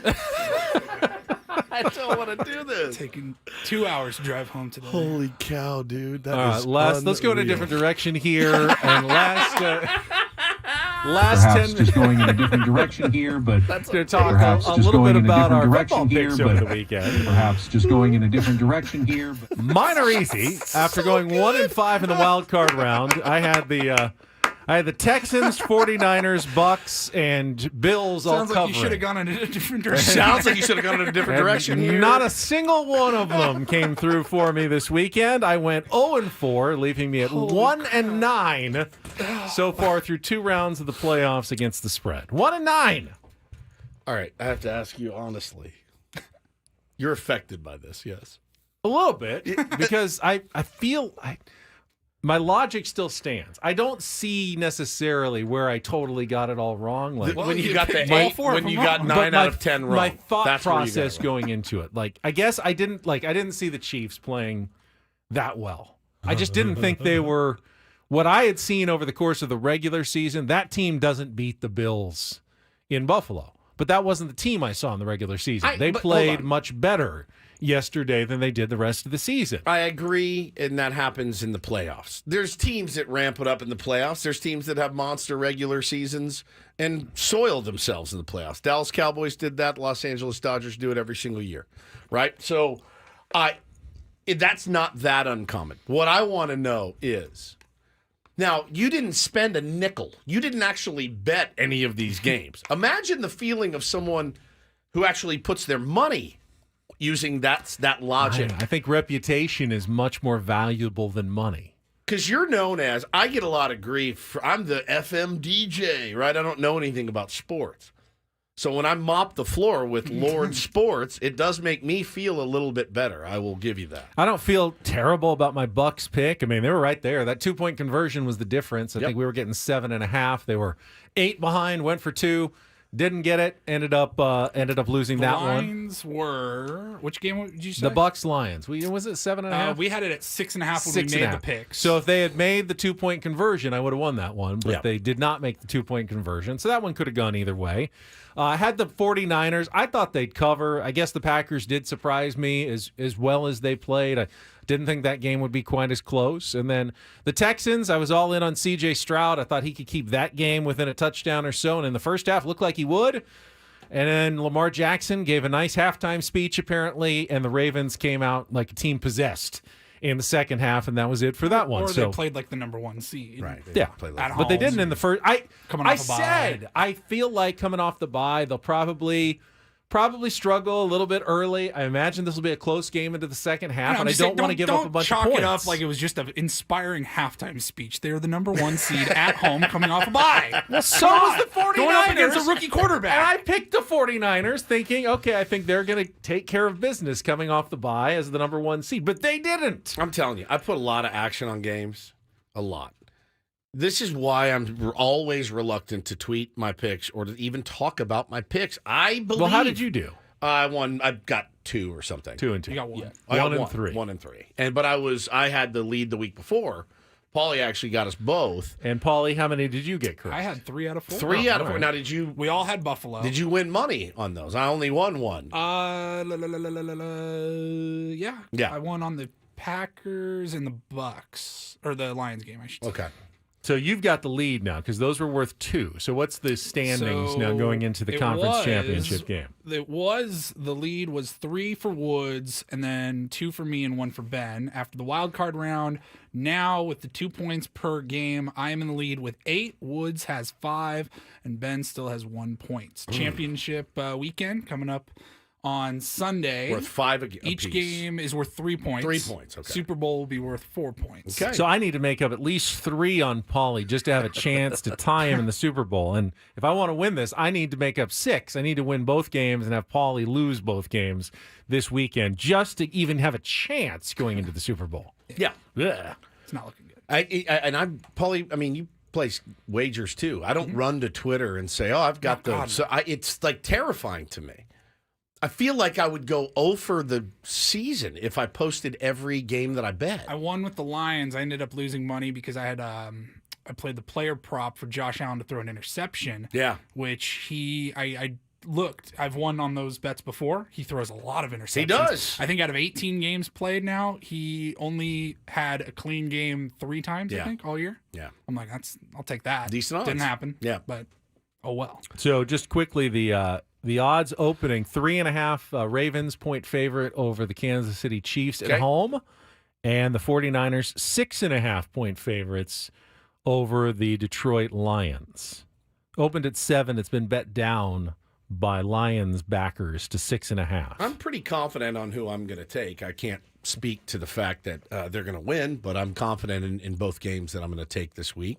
We'll see how the lines shift. I am not as confident as you could probably imagine after going 1-9. A little bit reluctant. Pretty much, I'm at the point where I may fade myself, go through my entire thought process, decide on exactly who I think is going to win, and then just take the opposite. We call that the point. Costanza. Yeah, I'm George. I'm unemployed. I live with my parents. Oh, I'm Christina. Hi, nice to meet you. Victoria. I'm sorry. Yeah, do the opposite. If everything you think is wrong, do the opposite. No, I put the futures bet down on the Ravens. That line seems pretty fair right now. I feel fairly comfortable with that one. The Lions-Niners game to me is fascinating. It's just fascinating. I kind of have a sexy pick, and I kind of have one that I feel like if I went with the Lions, though, and the Niners win by 3 touchdowns, I'd be like, you idiot. But they give you... But if the Lions play well, you'll go, yeah, of course. Of Dan course. Campbell's got this team He's got rolling, them ready to and go. Yeah, it's one of those where neither result is going to shock you. Yeah, Debo being in there is gonna say something. So you got to wait. If you are a gambling person, wait this one out. You don't need to lock in anything. And I think the today. other is true as well. I mean, my initial look at Ravens is 3.5. Come on, they're the 1 seed. They've been the better team. Kansas City. Oh God, please don't say it because now you're making me. But then, is it going to shock you if Patrick Mahomes plays well again? He just has the last 2 weeks. He's looked really good in the playoffs, like playoff Patrick Mahomes. He has way more playoff postseason wins than Lamar Jackson does. Yep. So again, it's the both of these games. They don't feel like there's a shocking outcome to either game. No, I agree, and I think it's dicey, man. This is when it gets down to like the special teams punt return the other day. You thought, oh, this is gonna change everything, and Ravens came out and handled business. But the fumble through the end zone, weird stuff happens in the playoffs, and obviously it's magnified. And but yeah, with some guys being up in the air right now, no reason to lock in anything. I did see an interesting story this morning. Zach Ertz, Ben, is going to sign with the Detroit Lions. So they're really, really good tight end, Matt LaPorta. You saw him on the sideline a little bit, kind of banged up. Zach Ertz now they're going to sign him this week. They've already signed him, or he's going to sign with the Lions. They're going to put him on the practice squad and essentially see if they can get him ready for the NFC title. Good name with playoff experience. But the fact that they're even going down that road is probably a bad sign. Correct. It means that the guy they really want to count on is pretty iffy for that game if they're on desperation signing, time right now. So I don't know if that's good news or bad news, but certainly a familiar name. Isn't that Isn't that wild, though, that, like, somebody could get cut in baseball and they're just kind of sitting there on the shelf, and the weekend before, the World Series, they're like, let's go get it. He's a DH. We need some pop. Let's just get him. He's there. Can't do that in baseball. And then there's missed a time deadline. Any head coaching hirings? I mean, Gerard Mayo was quickly hired for New England, and they took the interim tag off of Antonio Pierce over the weekend. Did you see the Raiders? That little social media video, and he walks into his office, and head coach Antonio Pierce. But no one else has hired anyone. I mean, I think the Chargers have interviewed like 17 people for their head coaching job. The Falcons are supposed to be interviewing Jim Harbaugh again. So obviously everyone who said, oh, no, the Chargers are going to just go in, interview Harbaugh, and hire him right away, that didn't happen. He's making the rounds and talking to more people. Bill Belichick I had a couple of talks with the Falcons as well. And yet we're still waiting to find out on most of these hires that have not happened yet. It's an interesting proposal on Twitter. If the Buffalo Bills are serious about winning a Super Bowl, they will fire Sean McDermott. They will hire Bill Belichick tomorrow, and they will win a Super Bowl, is what I saw. They said they got all the pieces in place. Bill Belichick comes in, and he wins the Super Bowl in his first year. Said if they're dead serious about actually winning a Super Bowl in Buffalo, they will hire Bill Belichick tomorrow. And I thought, the coach that finished well behind Sean McDermott this year in the AFC East. Yes, certainly. You don't see that happen very often. Nope. I'd argue, and I know this is probably a minority opinion, Sean McDermott had a good season as coach. He had a team that was struggling, found a way to turn it around. I think that's one of the hardest things to do as a coach, is find a way to turn around a struggling season. Did it in the middle, had them playing great football all the way down the stretch. And they lost against a good team in a close game. Didn't make the plays that they needed to. I don't know if that's on the coach. That's on the players to make those plays in the end. He didn't miss the kick in the end. He didn't drop the pass. Oh. I don't think it's Sean McDermott's fault they didn't win that game yesterday. No, I don't either. But, I think the circumstances change when Bill Belichick's sitting out there without a job and a ready-made quarterback. A ready-made team, be interesting to see. So that would just be another vacancy out there if the Bills ended up firing him, and I don't think they will at all. But, yeah, man, a lot of big names still sitting out there waiting for an opportunity.